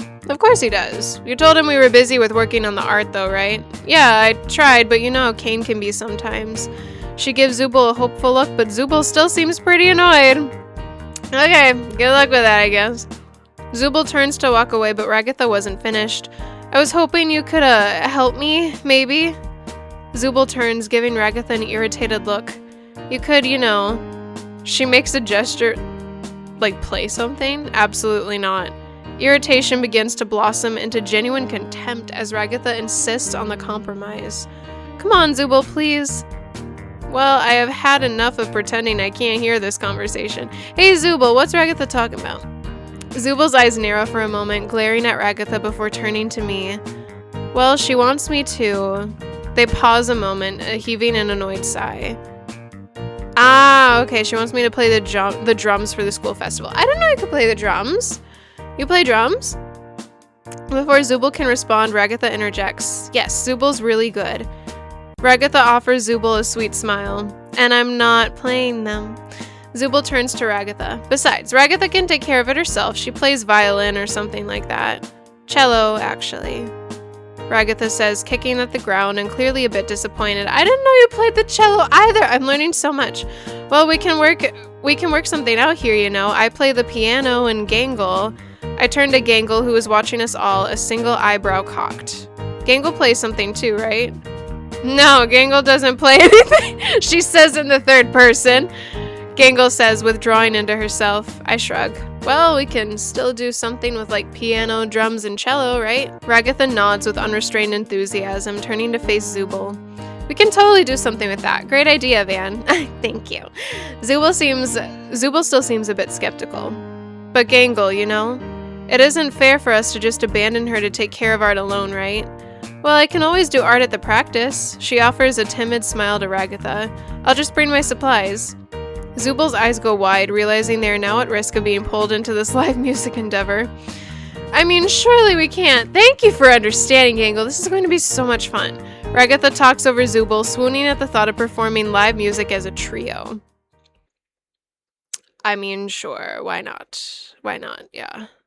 Ragatha wastes no time, taking Zooble and I by our wrists as she heads to a room decorated with various clefs and notes stylized like sheet music. Gangle follows with a timid smile and lugging a cart of art supplies. Do, re, mi, fa, so. La, ti, do. Yeah. When Ragatha opens the door, I can see a piano set up against the wall. In the corner, a sparkly red drum set sits. Okay. Zooble's eyes widen a moment. I'm honestly surprised that they have a drum set in the first place. Ragatha nods excited before whispering to me. Yeah, I had to ask Kane for that. Of course he did. I make my way, running my fingers across the keys. It has been a while since I played. That looks like a really pretty piano. Zooble sits down at the drum set, hesitant. Gangle finds an empty desk, setting her papers down and starting on her art. I press a few keys and practice a few chords, and Zooble prods the cymbals on her kit with the drumstick. So are we thinking of doing an original song? I know I've been thinking of... Zooble lifts their drumstick up, striking their cymbal so hard that Ragatha leaps in surprise. Good to see you're interested now, Zooble. So I was thinking of... Okay, Zooble launches into a heavy drum beat, steadily pounding the bass drum as they strike the cymbal. If this is what they sound like, they are very good. I was thinking of She tries to shout, oh my god, poor Ragatha, but gives up.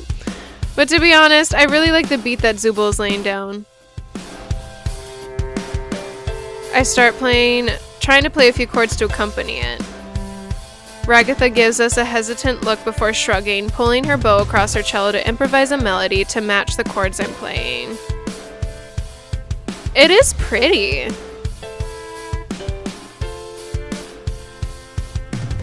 Kinda. We're all putting energy into the performance, but Ragatha's melody doesn't match my chord progression very well, and sometimes Zooble launches into an improvised solo. We finished and I turned to Gangle. So how was that? I say, trying to inject some confidence into my voice. I have none. Gangle offers an apologetic spot. It was shit. It was shit, wasn't it? And tries to find the word she was looking for with a wide smile. That was a really good warm-up. Oh, thank you, Gangle. Thank you. We all exchange a look. It was shit. Yeah. Yes. Can we agree? Ragatha looks a lot more optimistic than myself for Zooble. Hey, not bad for a warm-up. That's pretty good. Maybe we can base something off of what we just did then. Before Zooble or I can provide our own feedback, Ragatha begins to play a classical-style melody on her cello. I look at Zooble, who shrugs before picking up their drumsticks, improvising a beat to match the tempo of Ragatha's playing. I wait a bit, getting a feel for the melody and the beat Zooble is playing before I try to create a melody to bridge the two. But it's rough going. Especially because Zooble is playing their drums very loud, with no regard to how they're drowning out our instruments. Ragatha has to shout to make her voice heard. Hey Zooble, can you maybe play a little softer? Zooble gives Ragatha an annoyed glare. Can't you just play your cello? Okay, alrighty. Already we're having issues. I love it. Okay. You're sort of drowning our instruments out. You're being too loud. Zooble stops playing, throwing their hands up in resignation. You begged me to be here, and now it's a problem that I'm playing. Oh my god, Zooble. Can we, Yeah, sweetie, you're up here. I gotta take it down here. I don't have to be here. I can go back to the art room and you can play cello with Van or something. Okay, alright. Ragatha sighs as she stops playing her cello. You know that isn't what I mean, Zooble. I just want us to... here comes another choice, right? She gives me a meaningful look. Work together, right, Van? Zooble heaves an annoyed sigh of their own. I don't know what you want me to do. The drums are a loud instrument, Ragatha. It's just a bit, intense. Oh, Jesus. Hello, Finn. How about Van and me start and you join in? I have a bad feeling about this. But I go along with Ragatha's request, waiting for her melody again before matching it with a good chord progression. Can you please sit? Just sit down. Sit down. Sit down.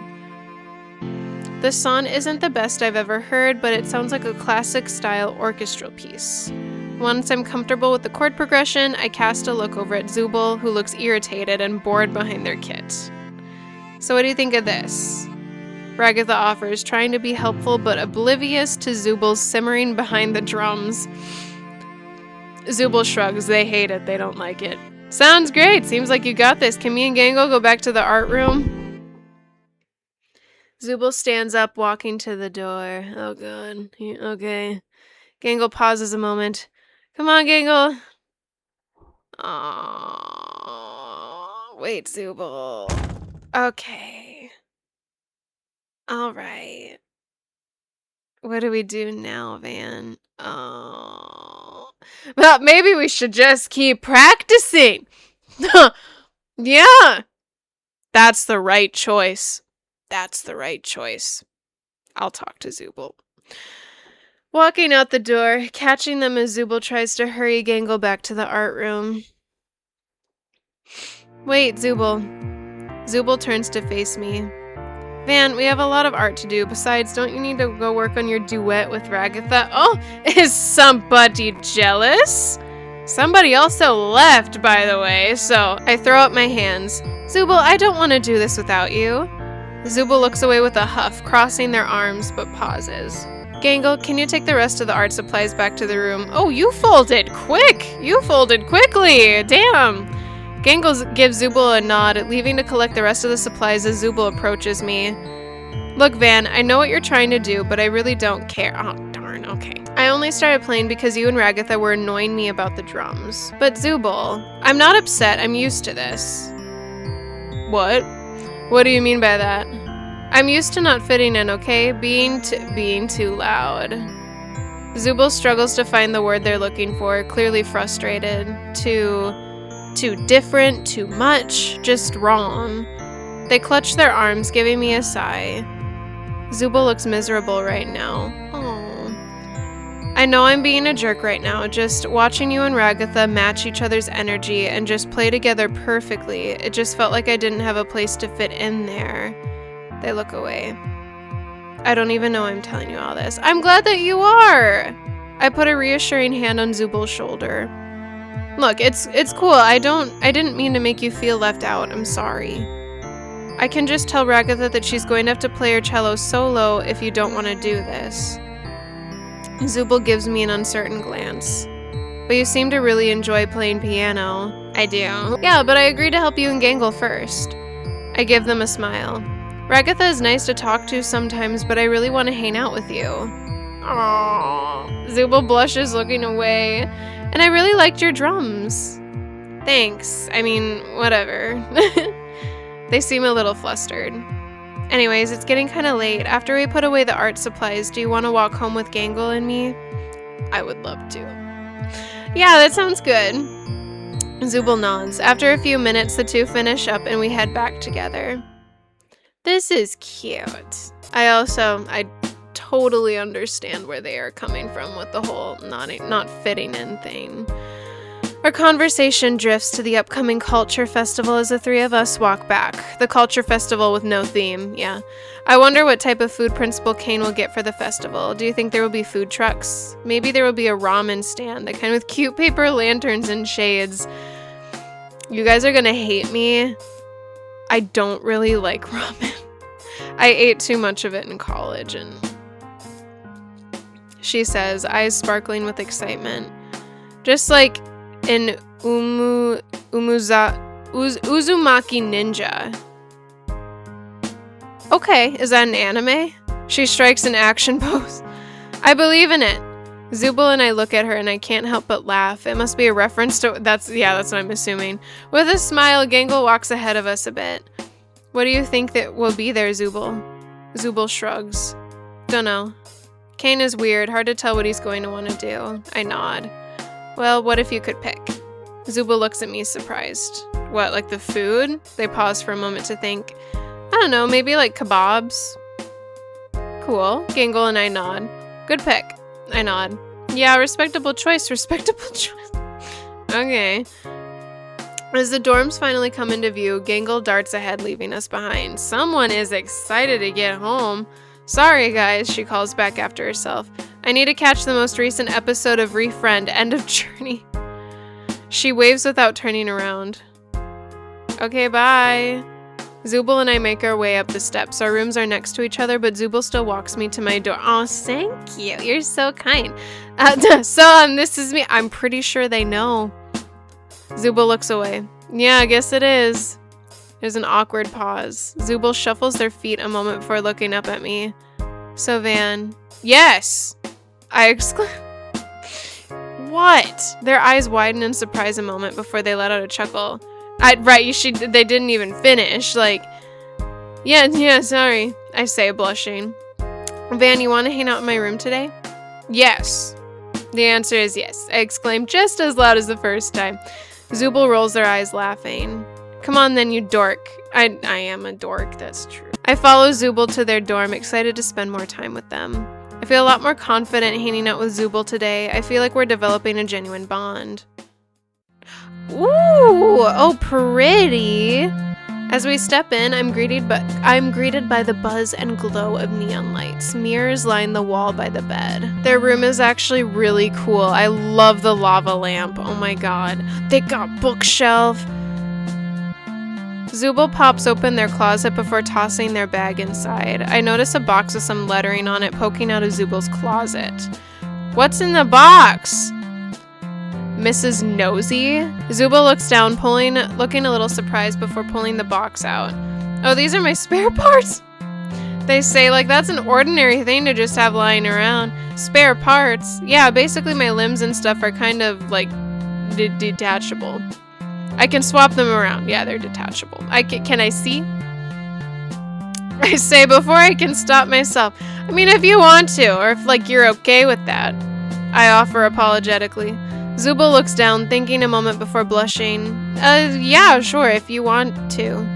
As Zooble finishes pulling the box out of the closet, I can see the lettering on the side spells out the word Zoobles. Okay, go crazy, I guess. I get on my knees and start digging in the box, sorting through a seemingly endless assortment of colorful extremities. Zooble sits down, watching me. I reach in and pull out a plastic yellow arrow, holding it up inquisitively. That can go in my head, actually, like an antenna. Without a word, Zooble puts the little lightning bolt out of their head. They affix the arrow in its place. Yeah, like that. Okay. Well, then I ask, can you do that with all of your body parts? What we trying to say here, Digital Van, huh? Is there something you want to share with the class? Mostly it takes a little tugging for some of my parts, though. Check out this piece, I say, pulling out a piece shaped like a bat wing. This one is so cool, you think? They pluck the wing off of their back, putting the bat wing in its place. As I keep looking, I find an oversized spotted green arm. We're just playing dress up now. This one is wild. Frog arm. Too big for me to use often. I put it back in the box and keep looking. I wonder if Zooble has tried on every piece in this box. Wow, lots of striped ones in here. like the puppet? Yeah, don't really know what's going on with that. Guess Kane thinks I'd look cool if I was a zebra or something. Wouldn't surprise me, to be honest. I laugh along with them. I find a large tentacle-shaped appendage. Ugh. I'm not a fan of tentacles. No. Any fun stories with this one? Zooble blushes. No, I don't know anything about that one. You sure about that? They turn away. Maybe Kane wanted to do an underwater adventure. I wore it out once, but Gangle was sort of weird about... Is this like a Cthulhu reference or something? I'm not sure what they mean by that, but I just shrug and put it back. Clearly this one isn't one that Zooble likes much.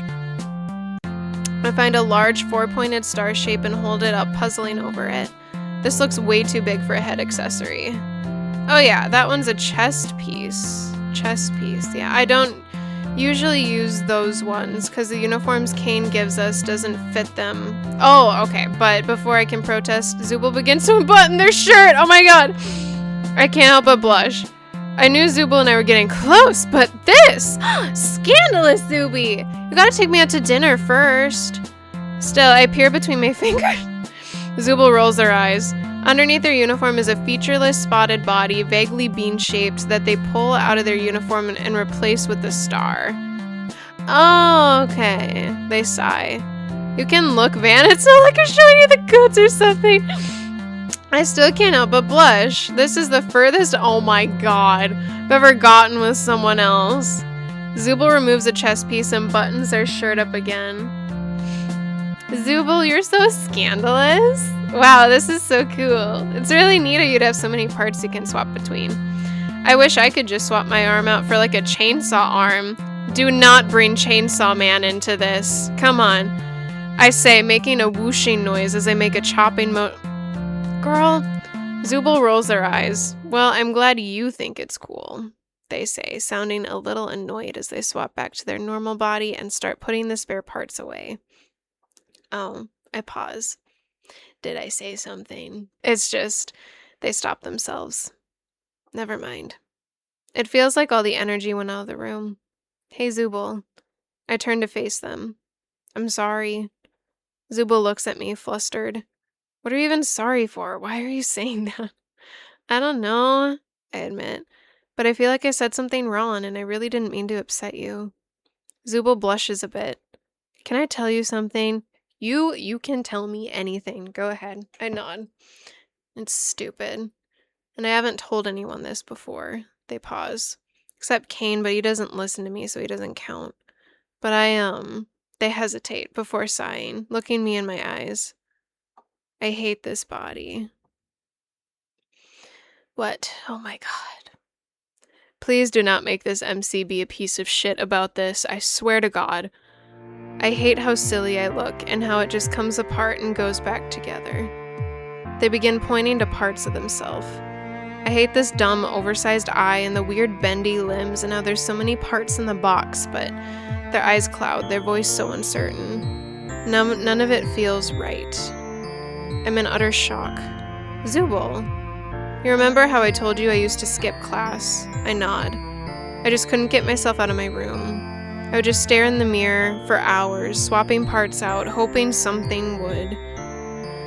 They curl in on themselves, wrapping their arms around their knees.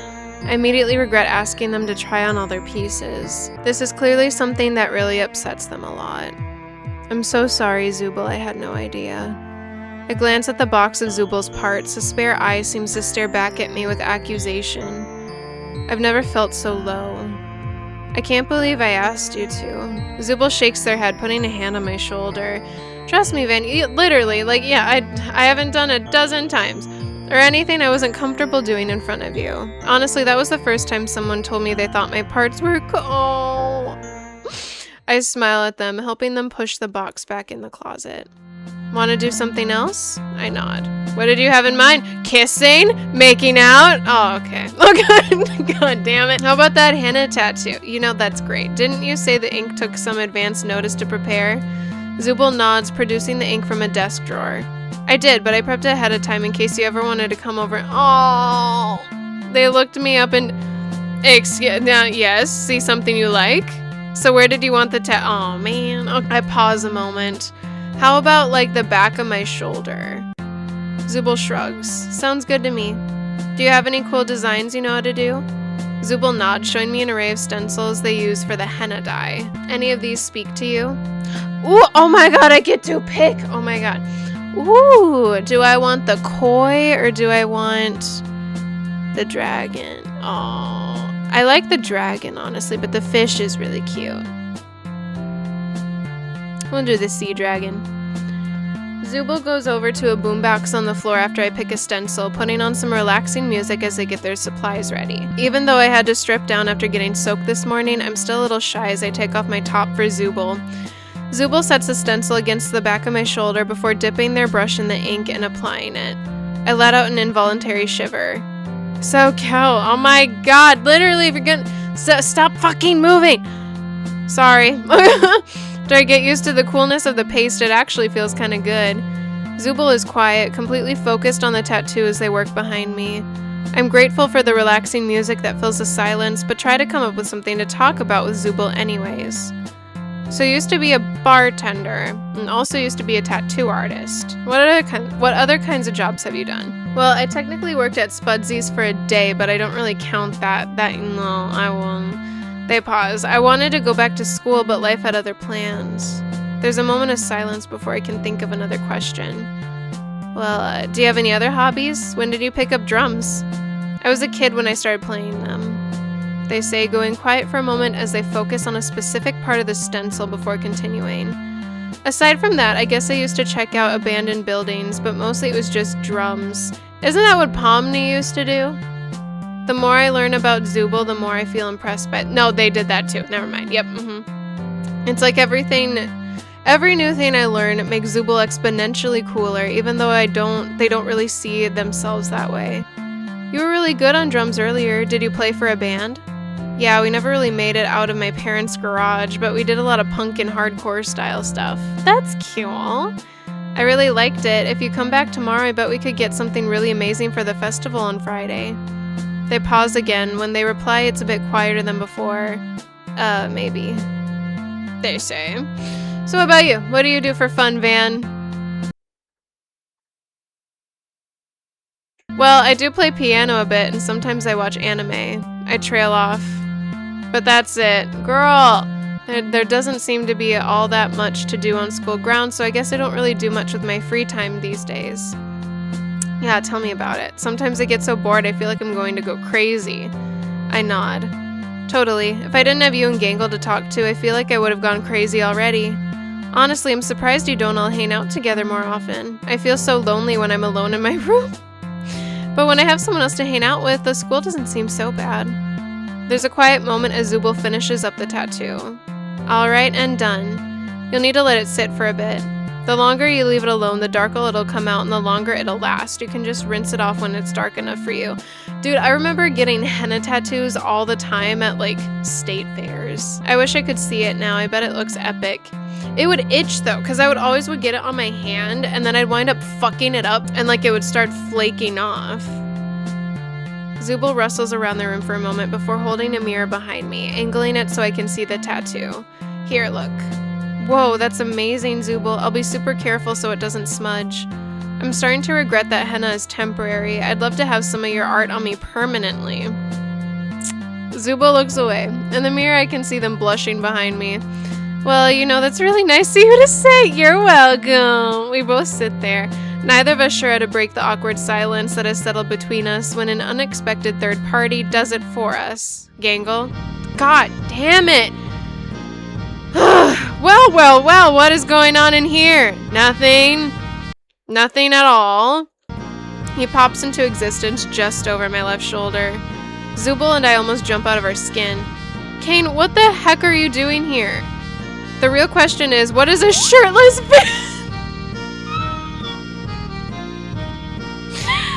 doing in your room past curfew? Zooble, you're so scandalous, he says, leaning towards Zooble as he pokes his cane in their face. You of all people know we have to adhere to a strict PG rating, so I can't let either of you two hormonal students go any further. Zooble and I exchange a look, blushing furiously. We gotta think about the ratings, guys. We must think about the ratings. Kane, shut up. We weren't doing anything. Yeah, Kane, it's not like that. We were just... Zooble and I stumble over each other's words as we try to clarify that nothing dirty was happening. Sorry, I can't risk anything. The FCC will have my hat if I let this go any further. What's the FCC? He adjusts the top hat he's wearing. Jesus Christ. And nobody takes my hat. Can I have your hat? Au revoir, Van. Bye. He grins, snapping his fingers. Jesus. Okay. Oh, it's hung up on our wall. I'm instantaneously transported to my own room. I check the mirror. Whatever Kane did, it thankfully didn't smudge the tattoo Zooble gave me. Once I'm sure I'm in one piece, I shoot Zooble a text on my wacky watch. Kane's still there? There's a few minutes before Zooble responds. Finally got him out, sorry about him. Not your fault, and at least the tattoo still looks cool AF. Oh god, I'm glad to hear that. Try not to smudge it for the next few hours. Wanna walk to school? You don't need to ask, babe. Oh my god. Yes, see you tomorrow. See you then. This afternoon was a lot of fun. Spending time with Zooble was really exciting. As I drift off to sleep, I start to wonder if my feelings for Zooble are running deeper than I originally thought. Girl, I thought we've been there. I thought we already knew we had a crush on Zooby. What the heck? Day 3 complete. Okay, so I think we have 2 days left. The first thing I do when I wake up is head to the bathroom and take off my top to check the henna tattoo. I'm still groggy. I stayed up pretty late last night because I was scared I would smudge the ink by sleeping on it. Though I eventually took a cool shower to rinse off the excess ink and surrendered to sleep. I can't wait to show Zooble how cool this is. As I start imagining hanging out with them, I blush a bit remembering how close we got last night. Bro, we literally did nothing. And I hope, just a little, we can get closer as we keep hanging out. I'm pulled out of my thoughts by a knock on the door. I pull my top back on and open the door. Zooble? Oh, there they are! They're waiting for me! You excited for the culture festival tomorrow, Van? I am so excited. She gives me a gentle smile. I nod, stepping out the door and beginning the long trek to school with my 2 friends. This week went by so fast, huh, Van? It sure did, but I've been having so much fun, even though it's just the first week. It's only been a week. Oh wow, I almost forgot it's your first week. So did I. Zooble nods. Yeah, it's weird to think about. Feels like you've been part of our group a lot longer. I can't help but blush at their friendly words. Well, I couldn't ask for better friends to help me get used to school life. Before I came here, I was so nervous. I really struggled to make even surface-level friends. Oh, the friends I did make wouldn't stick around for more than a semester. I do relate to those struggles. I guess what I'm saying is you guys are better friends than I ever could have asked for. Aw, Van! She looks up at me, emotion welling in her eyes, before pulling Zooble and I into a group hug before either of us can resist. Oh, that's sweet. Oh my god, that's us, guys. Look. I swear, I really did think that they would have just written YN right on our face. I'm glad that they didn't, though. You guys are the best friends I could ask for, she says, producing a camera with a sly grin. Gangle, wait, Zooble says, squirming. Gangle doesn't wait, holding the camera high before snapping a pic of all of us. Gangle slides the camera slyly back into her uniform. That's cute. I bet even Jax would be too scared to try anything with us now. Zooble squints. Yeah, I could kick his ass, no problem. They flex their claw arm as Zangle and I pretend to fawn over their impressive figure. We all burst into laughter as we approach the school entrance, making our way up the staircase before sitting in our usual spot in homeroom. Ragatha waves to us. Is Keener here? Where's Keener? I want to see him. Oh, hey, Zooble and Van, good morning. Have you two decided if you're going to participate in the band? She offers a coy smile, leaning towards us, her gaze primarily focused on Zooble. I think Zooble and I are gonna pass on the... Zooble interrupts me.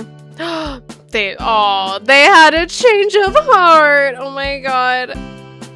We'll meet you in the music room once English class is over. That was unexpected. Oh my gosh, thank you both so much, she beams. Well, you know, they scratch the back of their neck looking away. I don't think I was really being fair to you two yesterday, so, they pause. Sorry. See, like, Zooble, like, there is a very smidge of tsundere in there, but they are nowhere near, like, taiga level. Zooble barely gets their apology out before Ragatha jumps in to offer one of her own. No, I'm actually the one who needs to be sorry. I was trying to control everything, and I was the one who asked you, and then... It's fine, Ragatha, Zooble interrupts, before the ragdoll can get too carried away. Ragatha offers a grateful smile in response, nodding before facing the front of class as Keener starts the lecture. My god, Keener?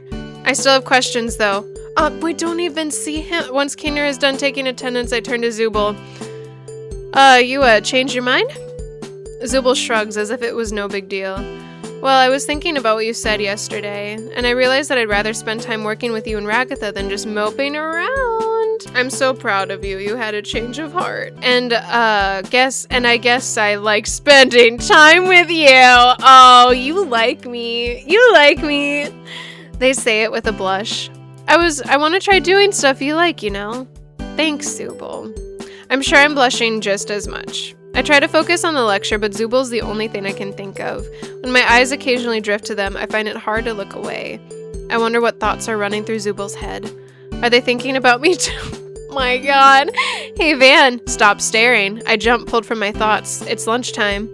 Did I really miss the bell? I must really be head over. We've been there, done that, girl. I thought we knew this already. God. Ready to head to the music room? I nod enthusiastically. Zooble turns to Gangle. Hey Gangle, Van and I are going to help Ragatha with the music thing. You want to draw in the music room while we do that? Gangle nods. I'll get my stuff out of the art room and meet up with you guys. Leaving me and Zooble to walk to the music room. Just the two of us.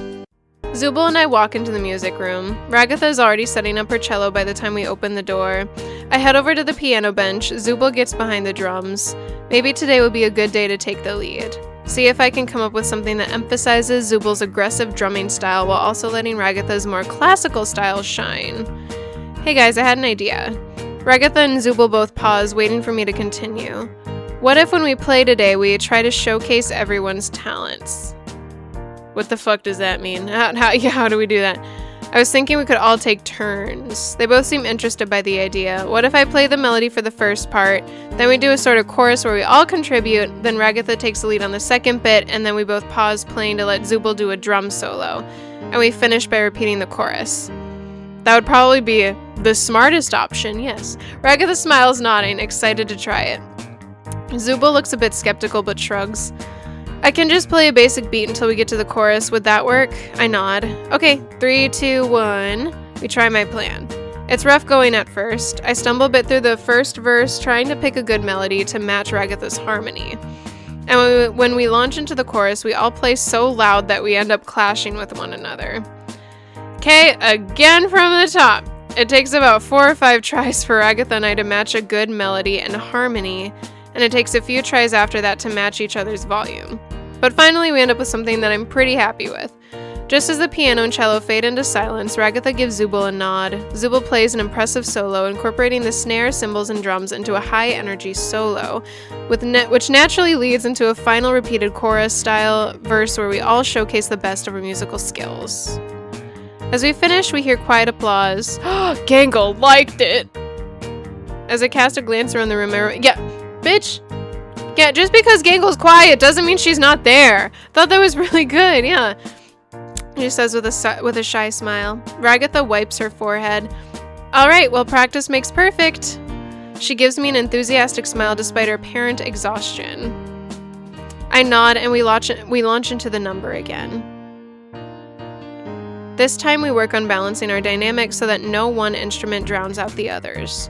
By the time we've gone over feedback and settled on a style we like, Zooble is sweating, my hands ache, and Ragatha looks like she's going to collapse on her cello. But I have to admit, it sounds pretty good. This seems like a lot of effort for a school festival. Alright, I think we got the hang of things. This sounds pretty good, right? I nod. Guys, this sounds amazing, she says. I wonder how she can keep up that boundless positivity in the face of how exhausted we are.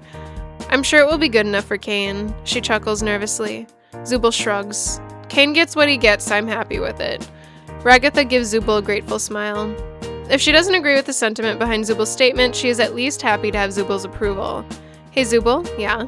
I'm really glad that you decided to join us today. I nod. We do make a pretty good team. I look at Zooble, who's also nodding. Ragatha claps her hands. Oh, sorry, I just remembered. Kane wants us to come up with a Sweetheart, why did you just forget about that until now? You're right, yeah. The message is clear. We have to keep Principal Kane happy, naturally. Zooble shrugs. I don't know. Hey, I would love to pick a name. Well, oh, no, I actually have to pick? Okay, guys, what should our band be called?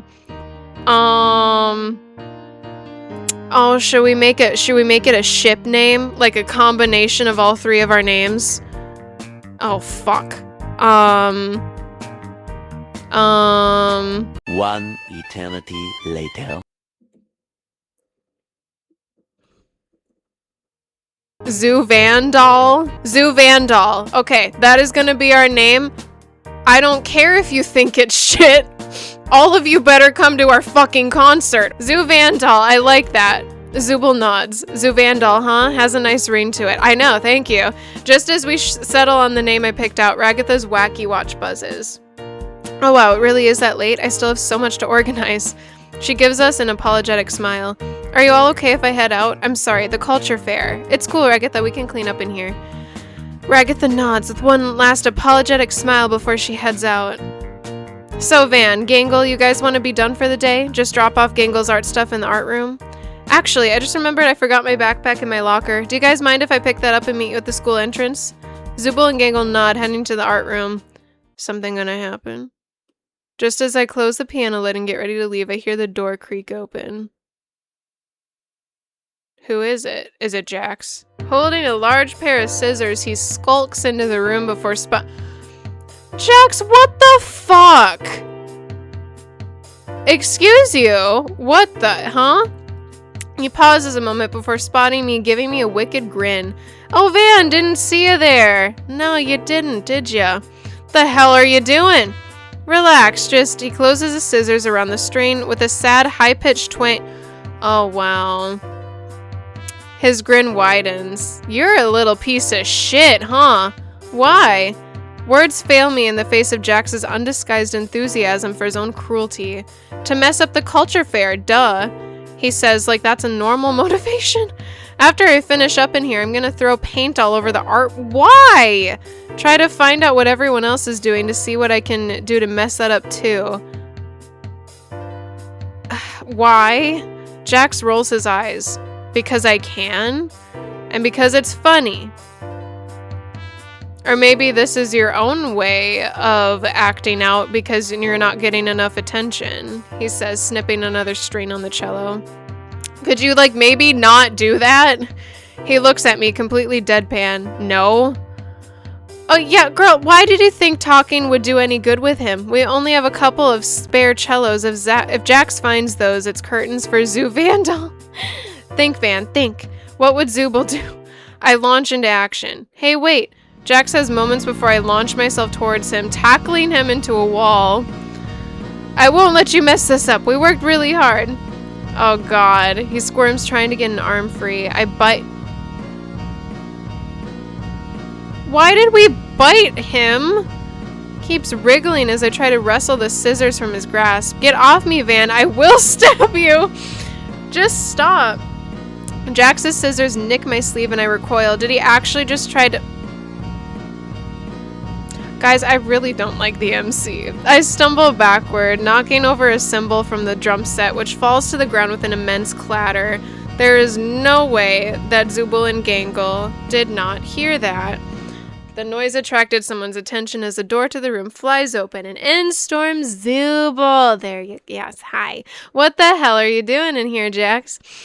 Jax eyes my sleeve. I didn't mean to do that. I was just, you are so dead. Zooble gives him a look that could wither a tree to its roots. He was trying to mess up the culture festival. I pipe up. We really are such a snitch, huh? I'm kidding. Jax rolls his eyes. Oh boy, Zooble and the tattletale. Am I supposed to be scared? Zooble turns to me. Van, lock the door. I nod, standing up and locking it. Jax's eyes dart to the door, then Zooble, all sense of humor fading from his face as he blanches. What are you doing? Wait, hold on, don't. Okay, I see. Did they beat him up? Zooble's wacky watch buzzes. Oh, that's Gangle. She just made it back to the dorms. Apparently there's a new episode of her show on tonight. Sorry you got held up with me. I giggle nervously, but Zooble shrugs. It's fine. I would have just worried about you if I left you alone after the cymbal fall anyways. You were worried about me? Of course they were. Oh my god. Yeah, a little. You like me? Why are you asking that? I blush too. I just wanted to, no, what? I don't have a good answer, so I just give Zooble a shrug. Still, I should have guessed Jax would try to mess things up. I nod. Yeah. He's just not getting enough attention, so he has to cause issues. I can't believe you tried to fight him off, though. They laugh. I laugh a bit too. Yeah, it was pretty dumb. That's pretty brave of you. Well, you can't always be the only one who stands up to him. But honestly, I was just trying to think of what you would do. I guess you could say you inspired me. What I would... That's cool that you thought of me. It's very cool, isn't it? The tension is so thick you could reach out and cut it. I lean a little closer to Zooble, who suddenly... God damn it! Zooble, Van, congratulations! Confetti bursts into the air. Did we get engaged or something? Kane! They stammer, caught off guard. What are you doing here? What am I doing here? He repeats the question, even as confetti flutters in the air around him. Oh! He snaps. You and Van just won the Culture Fair Champion Award. What does that mean? He says without seeming frozen in place. Meaning? They prompt him. Meaning you two put in a truly impressive effort to make the Culture Fair a success. From working on art with Gangle, helping Ragatha form a band to provide live music, and even thwarting the wicked plans of Jax to ruin everything at the last moment. You two have worked your rears off just to make sure the Culture Fair goes off without a hitch. Another burst of confetti floats down. I salute you, he says, saluting. A third wave of confetti exploding and covering the path. And your reward is... Conjuring a drum roll from somewhere. A location of your choice. A location? I'll let you two go anywhere at all. Anywhere. Anywhere you want, dear studio audience. Look, he says, looking at a random direction. So, like, would a real bar with alcohol be allowed? Kane twin? That was only once, and because the suggestion box requested it, and we need to maintain a PG rating, Zooble. Do the ratings mean nothing to you? You said anything. They insist. Kane twitches again, his eyes cycling through colors for a second before straightening up. Oakley dokley, a brand new bar it is. He waves his hand. Check it out and enjoy responsibly. As Kane disappears, my wacky watch buzzes. A notification on the screen tells me that a new location has been added. Zooble peers down at their own watch. He actually did it. I nod, looking at Zooble. You brave enough to try it? Last time we hung out at a bar, you lost control, and oh my god. That was so fucking embarrassing. Zooble! Zooble laughs. I'm just messing with you. I try to calm my nerves as we walk back to the dorms together. So, if our show is over, should we invite Gangle? Zooble shrugs. We don't have to! You want to be alone with me? They say, blushing before they can continue. I actually think I'd like it to be just the two of us again tonight. I look at my feet, too embarrassed to face Zooble, but nod. I'd like that too, I say before nodding and turning to face Zooble, who is still blushing. But first I'm going to change into something more comfortable. Sound good, Van? Yeah, me too. I can probably get changed and get to the bar in an hour. That work for you? Yep. And it takes you an hour to get changed? You haven't mastered the art of the quick change, Zooble? What the heck? We make our way up the steps, partying once we get to our respective rooms. Where did I leave my duct tape? Was it in here?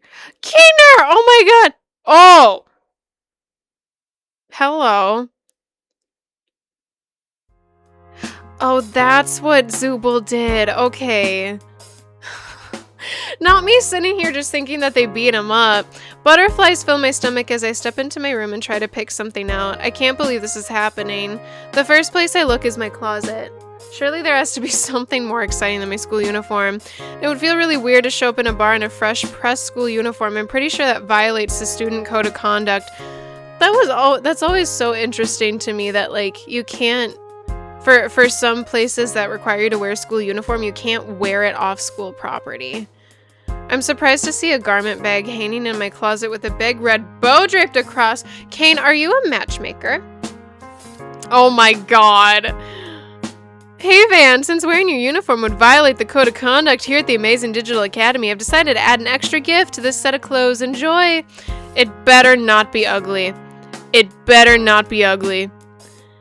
I hate to admit it's a pretty sharp number. It's a nice black dress and a gold neckline even has been included with a matching set of black heels. Okay, that's not bad. That's not bad. Even though I can't see it, I'm sure it's not bad. This will be sure to catch Zooble's attention tonight. I try on Kane's gift and it fits perfectly. The bar isn't too far, which I'm grateful for, as the shoes Kane lent me are more for looking nice than actual. Heels are never meant for actual walking. Did you not know that? As I get inside, the space bustles with a low murmur of people talking. Are they just NPCs? Looks like this is a jazz bar or something like it. I look around for Zooble before spying them. Oh, they look so cute! They wave a claw at me. They wore the bat wing! Oh my god. Wow. I eye their outfit and I can't help but blush a bit. Somehow, even though I've seen Zooble put on and take off parts of their body, there's something even more intense about what they're wearing now. Zooble rolls their eyes. So I can take it you like what I picked out for— I do. It's cute. Yeah. I stammer. Do you think I'm overdressed for the occasion? Zooble scans my outfit, turning away, trying and failing to hide a blush. Oh sure, yeah, it looks good, I mean. They clear their throat, offering me the crook of their arm, which I happily take as we walk up to the bar. This is a date. This is a date. Oh my god. You look good tonight. Oh, thank you. They remark once more as we ascend the stairs. You said that already. Thank you. Okay. We walk up to the well-polished bar, sitting on stools next to one another as we peruse the menu. The menu advertises it. No. No. No. I laugh. Trust me, you do not want to hear me singing. They shrug. Oh my god. A red mannequin approaches the mic as we both pick out drinks. A piano backing track begins as the mannequin starts singing a musical number. I was gonna say it's Disappearing Guy. I was been cheated by you since I don't know how long. Suddenly he vanishes. What in the— Zooble rolls her eyes. Don't worry, that's just Disappearing Guy. Disappearing Guy. He just shows up sometimes. They say, sipping the martini they ordered as I look at them utterly confused. He's one of Kane's NPCs. I try not to think too hard about that as I sip my vodka. Ew. Vodka lemonade. I'm sorry, guys. I don't like alcohol. So, that isn't something that just happens if you go up there? Zooble shrugs. Probably not. The next figure to approach the mic is a large figure that appears to be made of large bubbles. It's Orbs Man! A familiar bass line begins to play. The bubble figure leans into the mic. I'm not gonna try to pronounce that. He says into the mic, but it's obvious, but it's impossible to make out what he's saying. Sounds like someone speaking too close and too loudly into a low-quality microphone. Shouldn't he give the mic some space? Nah, that's just Orbs Man. He sounds like that. This bar is certainly populated with a fair share of interesting characters. Orbs Man, you know, let him be himself, okay? Let him be wonderful. He sings his heart out, but I can only make out the lyrics from the backing track and what appears on the screen behind Orbs Man. However, everyone applauds when Orbs Man descends the stage, so I guess he did a good job. Zooble downs their martini in one last gulp, wiping their mouth. Are you gonna get up there? Yes you are. Are you gonna serenade me? I mean, yeah, they shrug. May as well since it's karaoke night. Oh my god. They have to go back and forth a little bit, but eventually Zooble picks a song the MC has. Lights come up as the opening bars to a well-known jazz standard. Are they singing Fly Me to Mars? Fly me out to Mars, let me watch the planets turn.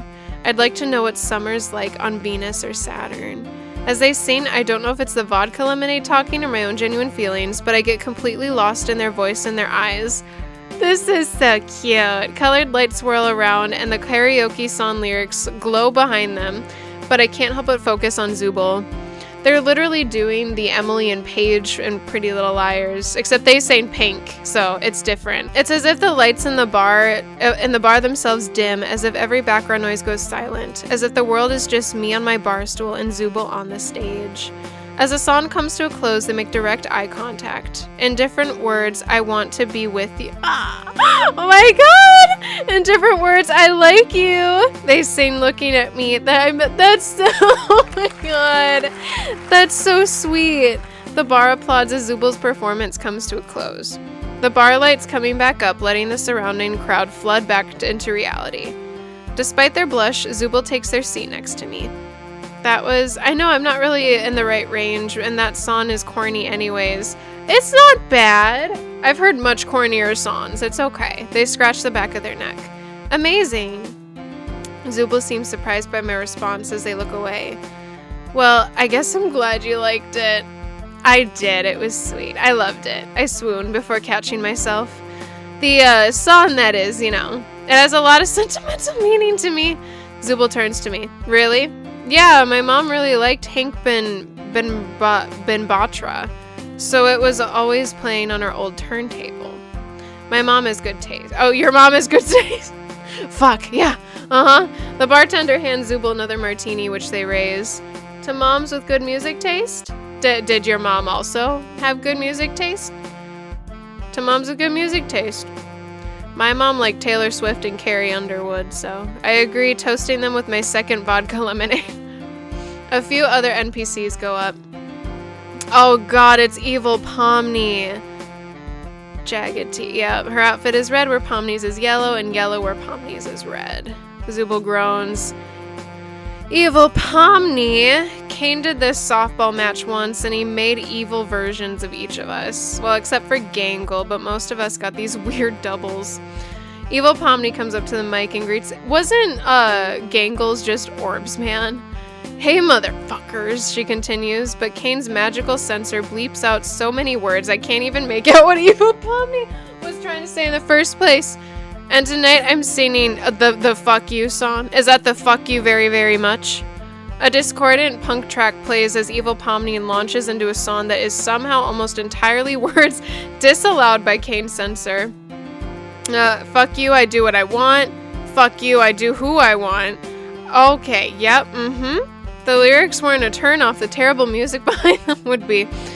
The guitar sounds like it's pleading for death, the drums are way too loud, and every chorus and verse sounds exactly like the last one.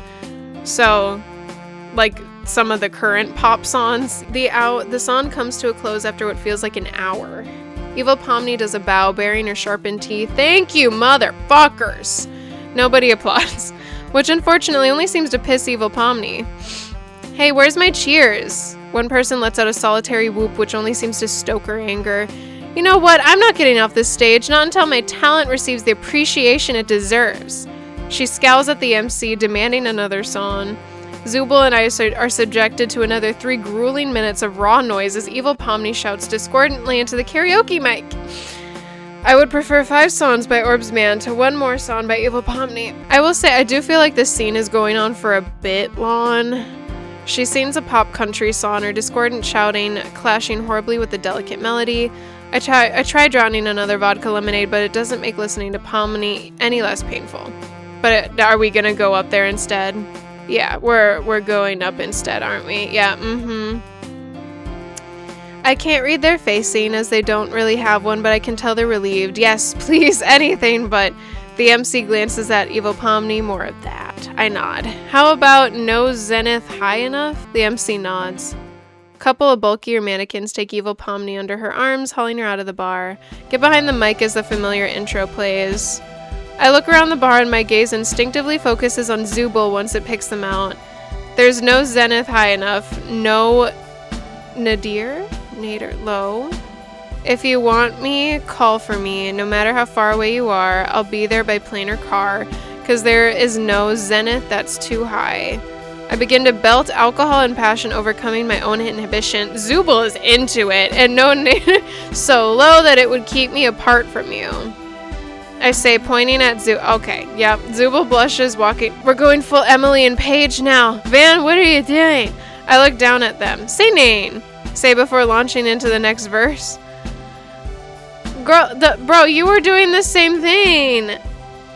Losing my breath or even forgetting a few lyrics here and there, fueled by a desperate need to be heard. To communicate clearly everything I feel in this moment. Oh, I haven't told you, there is no zenith that's too high, and no nadir too low.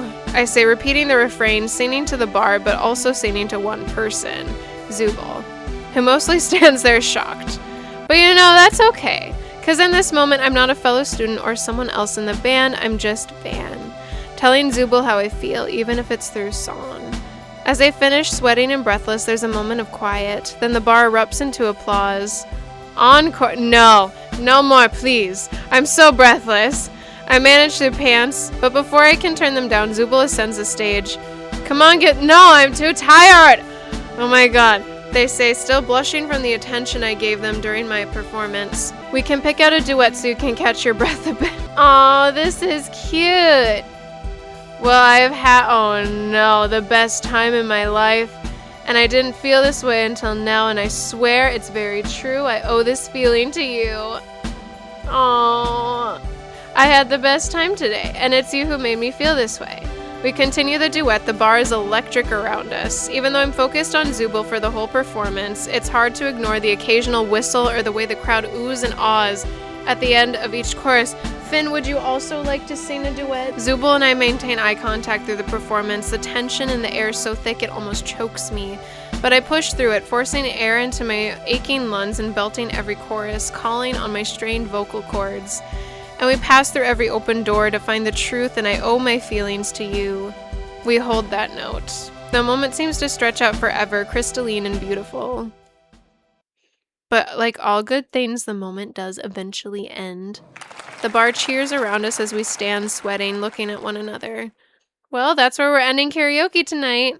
Aww.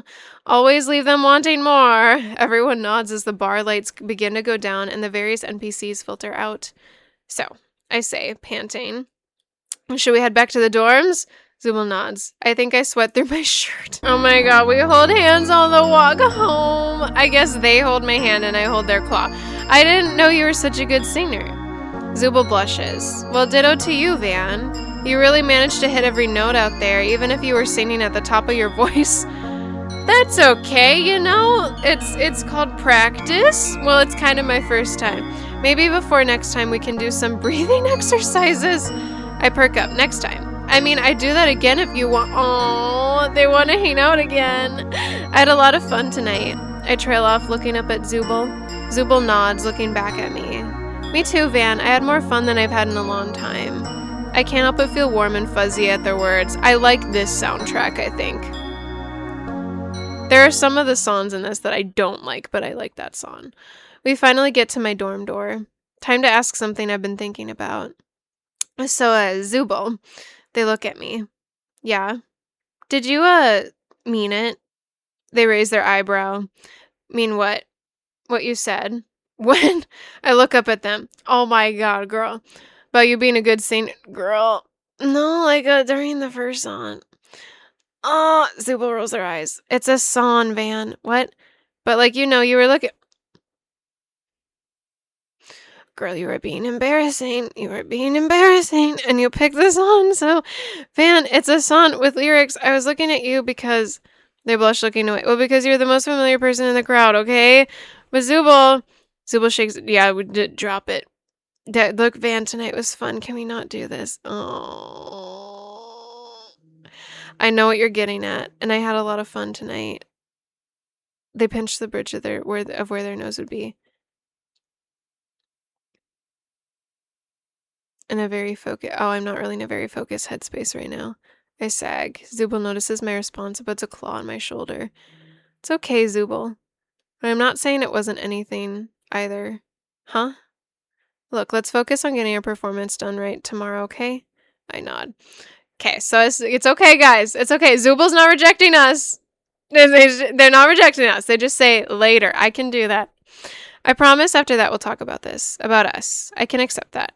Even if I wish I knew now, I know if I press Zooble for an answer, I'll just guarantee a no. Okay, Zooble. Sorry if I brought the mood down by asking. It's okay, Van. I think there's a lot of stuff going on, but for what it's worth, I really like singing with you. Oh, I hope that we can hang out more once this is over. I nod. I'm even able to smile a bit. Me too, no matter how things go. Zooble gives me a meaningful look. It really was the best time I've had for as long as I can remember. We both stand there for a few tense, awkward minutes. I can't really think of any other conversation topics other than what we just said. We should probably get some rest. Zooble seems relieved that I said that. Yeah, exactly. I'll see you tomorrow, Zooble. Yep, I'm looking forward to it, Van. Give them a smile before I close the door. Not getting a definite answer is leaving a sour taste in my mouth, but I can't deny that today I felt closer to Zooble than I ever have. Girl, it's called patience is a fucking virtue.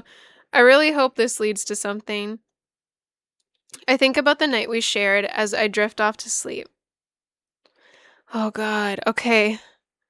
Day 4 complete, guys. We are on day 5. Oh God, okay. Today is the day of the festival. I wake the next morning and I'm barely able to open my eyes. I spent all of last night tossing and turning, trying to calm myself down, but I just can't. Not after how, oh my God. Girly Pop, you can't seem too desperate. Zooble's too cool. Still, I yawn and force myself out of bed, lazily pulling on my uniform and trying to make myself look presentable for the day. That must be... Oh, Van, it's Zooble. Hello. Yeah, just a second, I call back. Still, no matter how much I adjust my uniform and try to fix my hair, nothing seems right. Keep trying for some time. Van, come on. We can't be late. Ragatha's already blowing up my wacky watch, asking us where we are. Crap. I decide whatever state I'm in will have to be good enough. Van. I open the door just before they manage to knock. Zooble looks me up and down. You look... terrible, I know, but I can't really get myself looking right today, so let's go. I was gonna say kind of punk rock. Really? That is a compliment of the highest amount for me. Oh my God, really? Yeah, I don't hate it.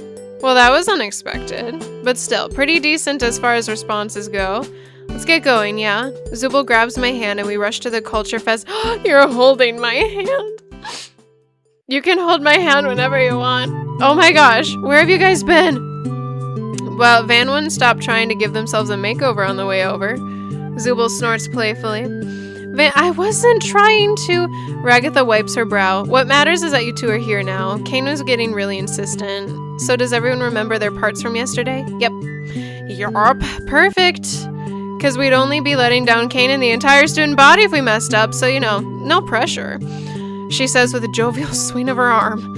Her tone is so full of fake enthusiasm she sounds completely manic. But there's not really any time to comment on it.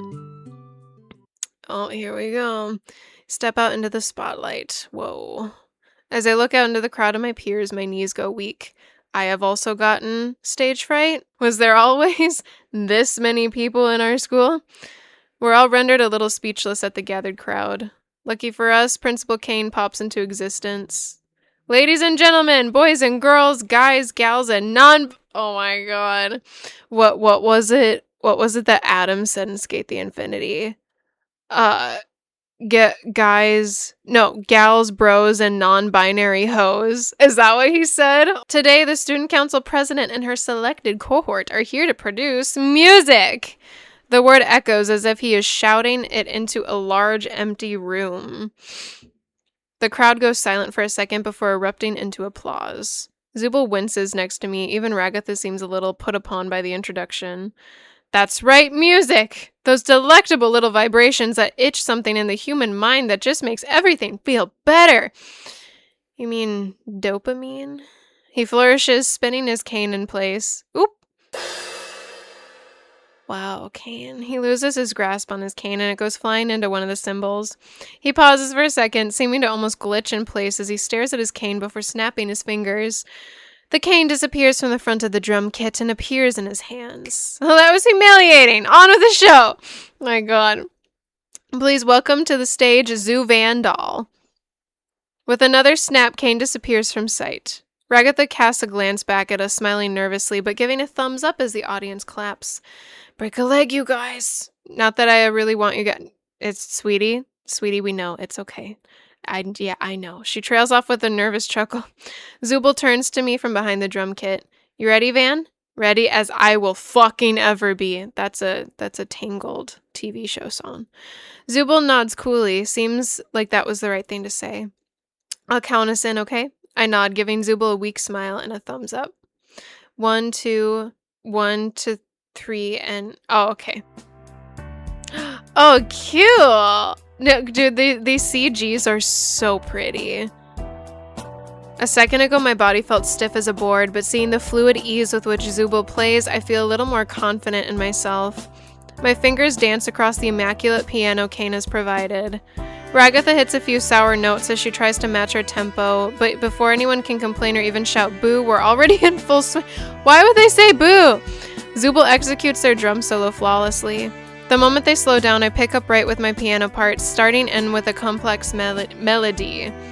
Once my solo is complete, Ragatha stands in the spotlight and executes her own solo perfectly. Finally, after what feels like hours, but is only 5 minutes tops, we finish. Ragatha looks so cute in that CG too. I'm not cheating on Zooble, I'm just saying that she looks really cute. Zooble is also very pretty. The crowd is silent for a few moments. I cast a worried glance at Zooble, who gives an apologetic shrug. It's fine, Van. I think you did a pretty good... Zooble is summarily cut off by a roar of applause. The entire mannequin audience is going absolutely wild, jumping up and down. I even see Mr. Keener, Pomni, and Gangle in the crowd. Jax is nowhere to be seen, I see. Keener! Oh my god! Bravo, bravo! Those are my students. He's so proud. Oh my god. He's wearing a bolo tie. Gangle's ribbon-like arms flutter maniacally as she jumps up and down. Go Zooble, go Van! No go Ragatha? Okay. Even Pomni is wearing a wide smile. Amazing job, you guys. Predictably but regrettably, our concert also has its Oh, fuck. Violin sucks. I got duct taped to the ceiling over this stupid performance. I think you deserved it, honestly. We ignore Jax's boos and bow for the audience. A few students even throw roses on the stage. For a while, it's nice to bask in the glow of our achievement. After a few minutes, the audience dies down and we can safely descend the stage. We're surrounded by our friends as we join the rest of the students for the culture fair. Seriously, Van, I didn't know you were so good at piano. Oh, thank you. Thanks, Pomni. I'm just glad I was able to keep up. Zooble walks up behind me, putting a hand on my shoulder.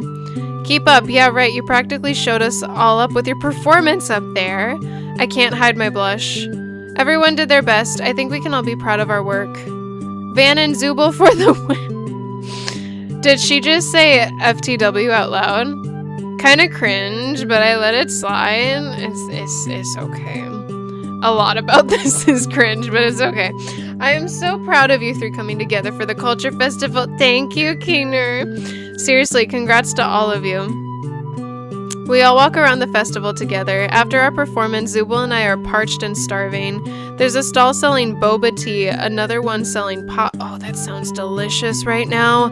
One of the clubs is even making sushi rolls. Without any additional fanfare, Zooble and I stroll the culture fair, picking up a little bit of everything. We finally head to the courtyard to sit down and start eating in. Oh, pretty. For a few minutes, we're too busy stuffing our faces to even talk to one another. But once there is a pause, I decide to ask a question. The question that's been on my mind since last night. Zooble. Are we bringing it up again? We are bringing it up again. Zooble, just admit that you love me. I know you do. I know you want to kiss me. Zooble looks up at me, pausing their feast for a moment. Yes, Van? Are we... Zooble's... Girl, you know... After the culture festival, I mean, what are we going to be? Bro. Zooble pauses a moment before answering. I wanted to wait until after the festival to tell you this. I once prepared for the worst. But I actually think I'm kind of sort of... That I think is going to be a good answer. Oh my god! Oh my god! Falling for me! Oh my god, for me? They blurted out so fast it sounds like one word. What? Zooble huffs. I said I'm falling for you, okay? Oh my god. It's so embarrassing. I hope you're happy. I'm very happy. So this is what... That's what I've been saying. Oh my god, guys. So this is what a tsundere is. I breathe a sigh of relief. Me too, Zooble. Not the embarrassing part, the falling for you part. Zooble's blush deepens. I can't believe I fell for a nerd like... Girl, I laugh a bit. Yeah, I can't believe you fell for a nerd like me either. Guys, Zooble puts their hand on mine. I'm not a nerd. Still, though, you always manage to, I don't know, be there for me, I guess. There were times I got frustrated with you, or times I wish you would have just pulled back. But it's like you just knew, you know? I think I do. You knew when to give me space, when to push me, what to say to make me feel less alone. Zooble leans in. I've never really felt seen like this before, and I can't promise I'm always going to be easy to be around, but I really want to give us a shot. Absolutely, I will go steady with you, Zooble. I will. I do too, Zooby. I say, meeting them halfway across the table. Do we kiss? Oh my god! Even though Zooble doesn't have lips, I plan a soft kiss on where I imagined they would be. Their faces aglow as they push against my face as well. I see, reciprocating my effort. So we are a human.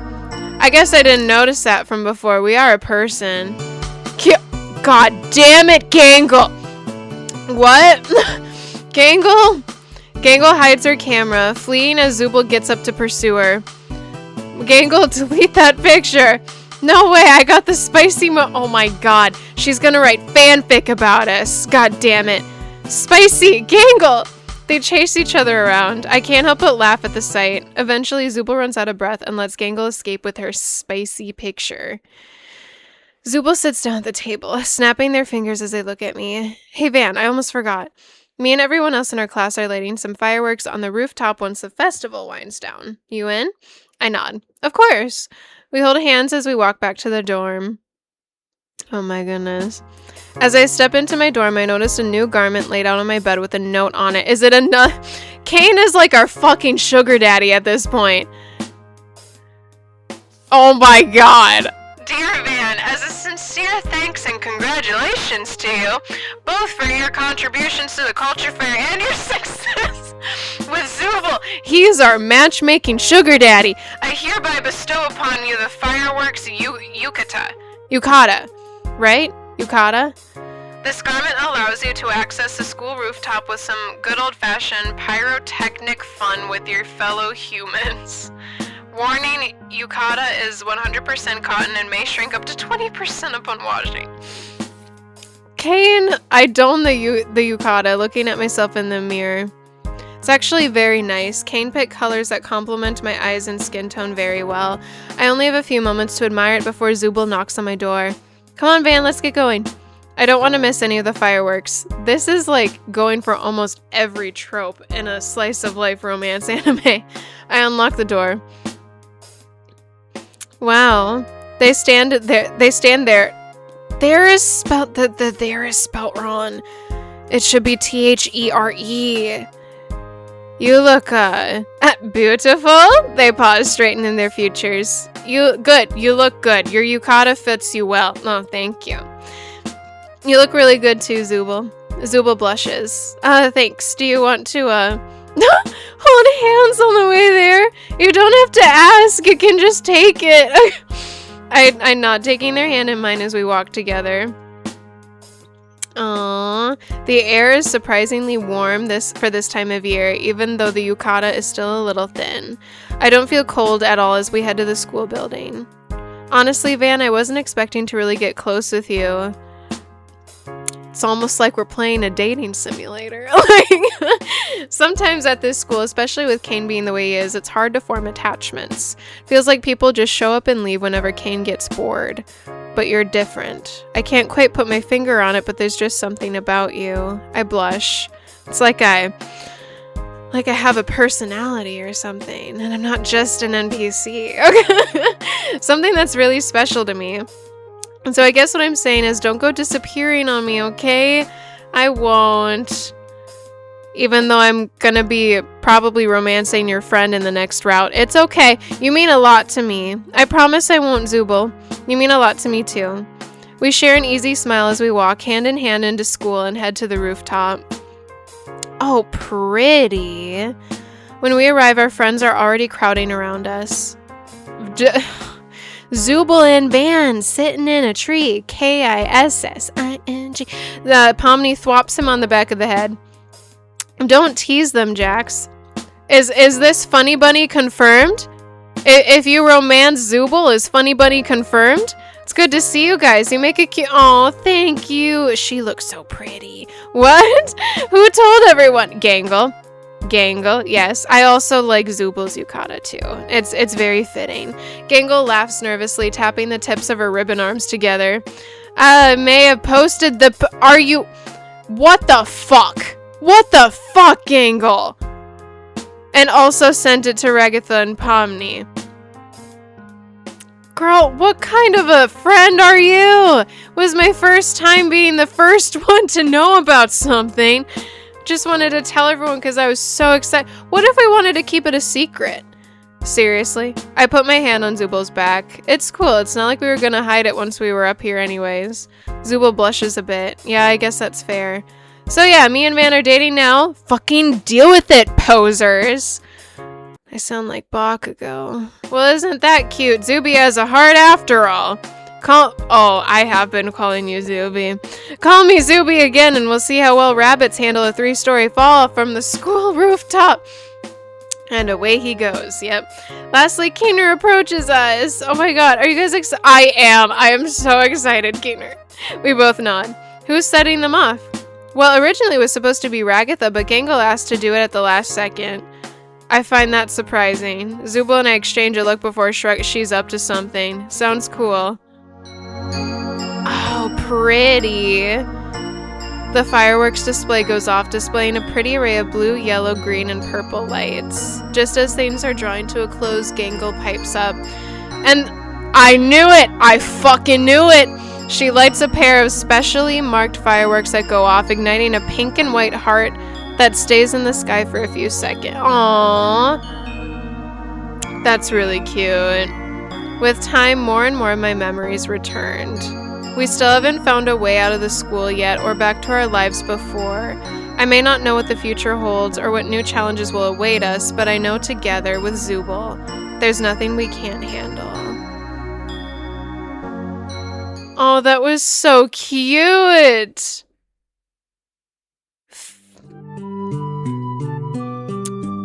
Story by Vocastar and Big Gabonga. Oh, Vocastar also made the art. The art is beautiful. I loved the CGs too. The CGs were adorable. Oh my god. So, okay. So were we were a human. So we weren't an NPC? We were just like you're welcome. We were just like we were here? Like, because it didn't seem like we were an NPC, and it talked a lot about memories. So I'm assuming that we just were somebody who also joined into the circus. Anyway, I had a lot of fun with that. I hope that you guys did too. I'm very pleasantly surprised that I was able to beat the route on my first try, because when I've played other otomes, I have normally had to pull up a walkthrough. But if you guys want me to get a negative ending, I can try. Otherwise, what I probably am going to do is I'll just move on to the next route next. I think I'm planning on doing Gangle next because Zooble was like, wait. Oh, technically I'd put Gangle as my least favorite, but it flips. So we'll do Gangle next, and then we'll go from there. I think it'll be Pomni, and then I think I'll do Ragatha, and then Jax. And then whenever Keener and Kane get added, I'll do those as well. But I hope that you guys had fun. I hope that you guys had a good time. And if you are interested, let me know what your thoughts were about all of this in the comments below. And I hope to see you guys when I return to this game again. So remember to always keep creating, and I will see you guys in the next one. Bye.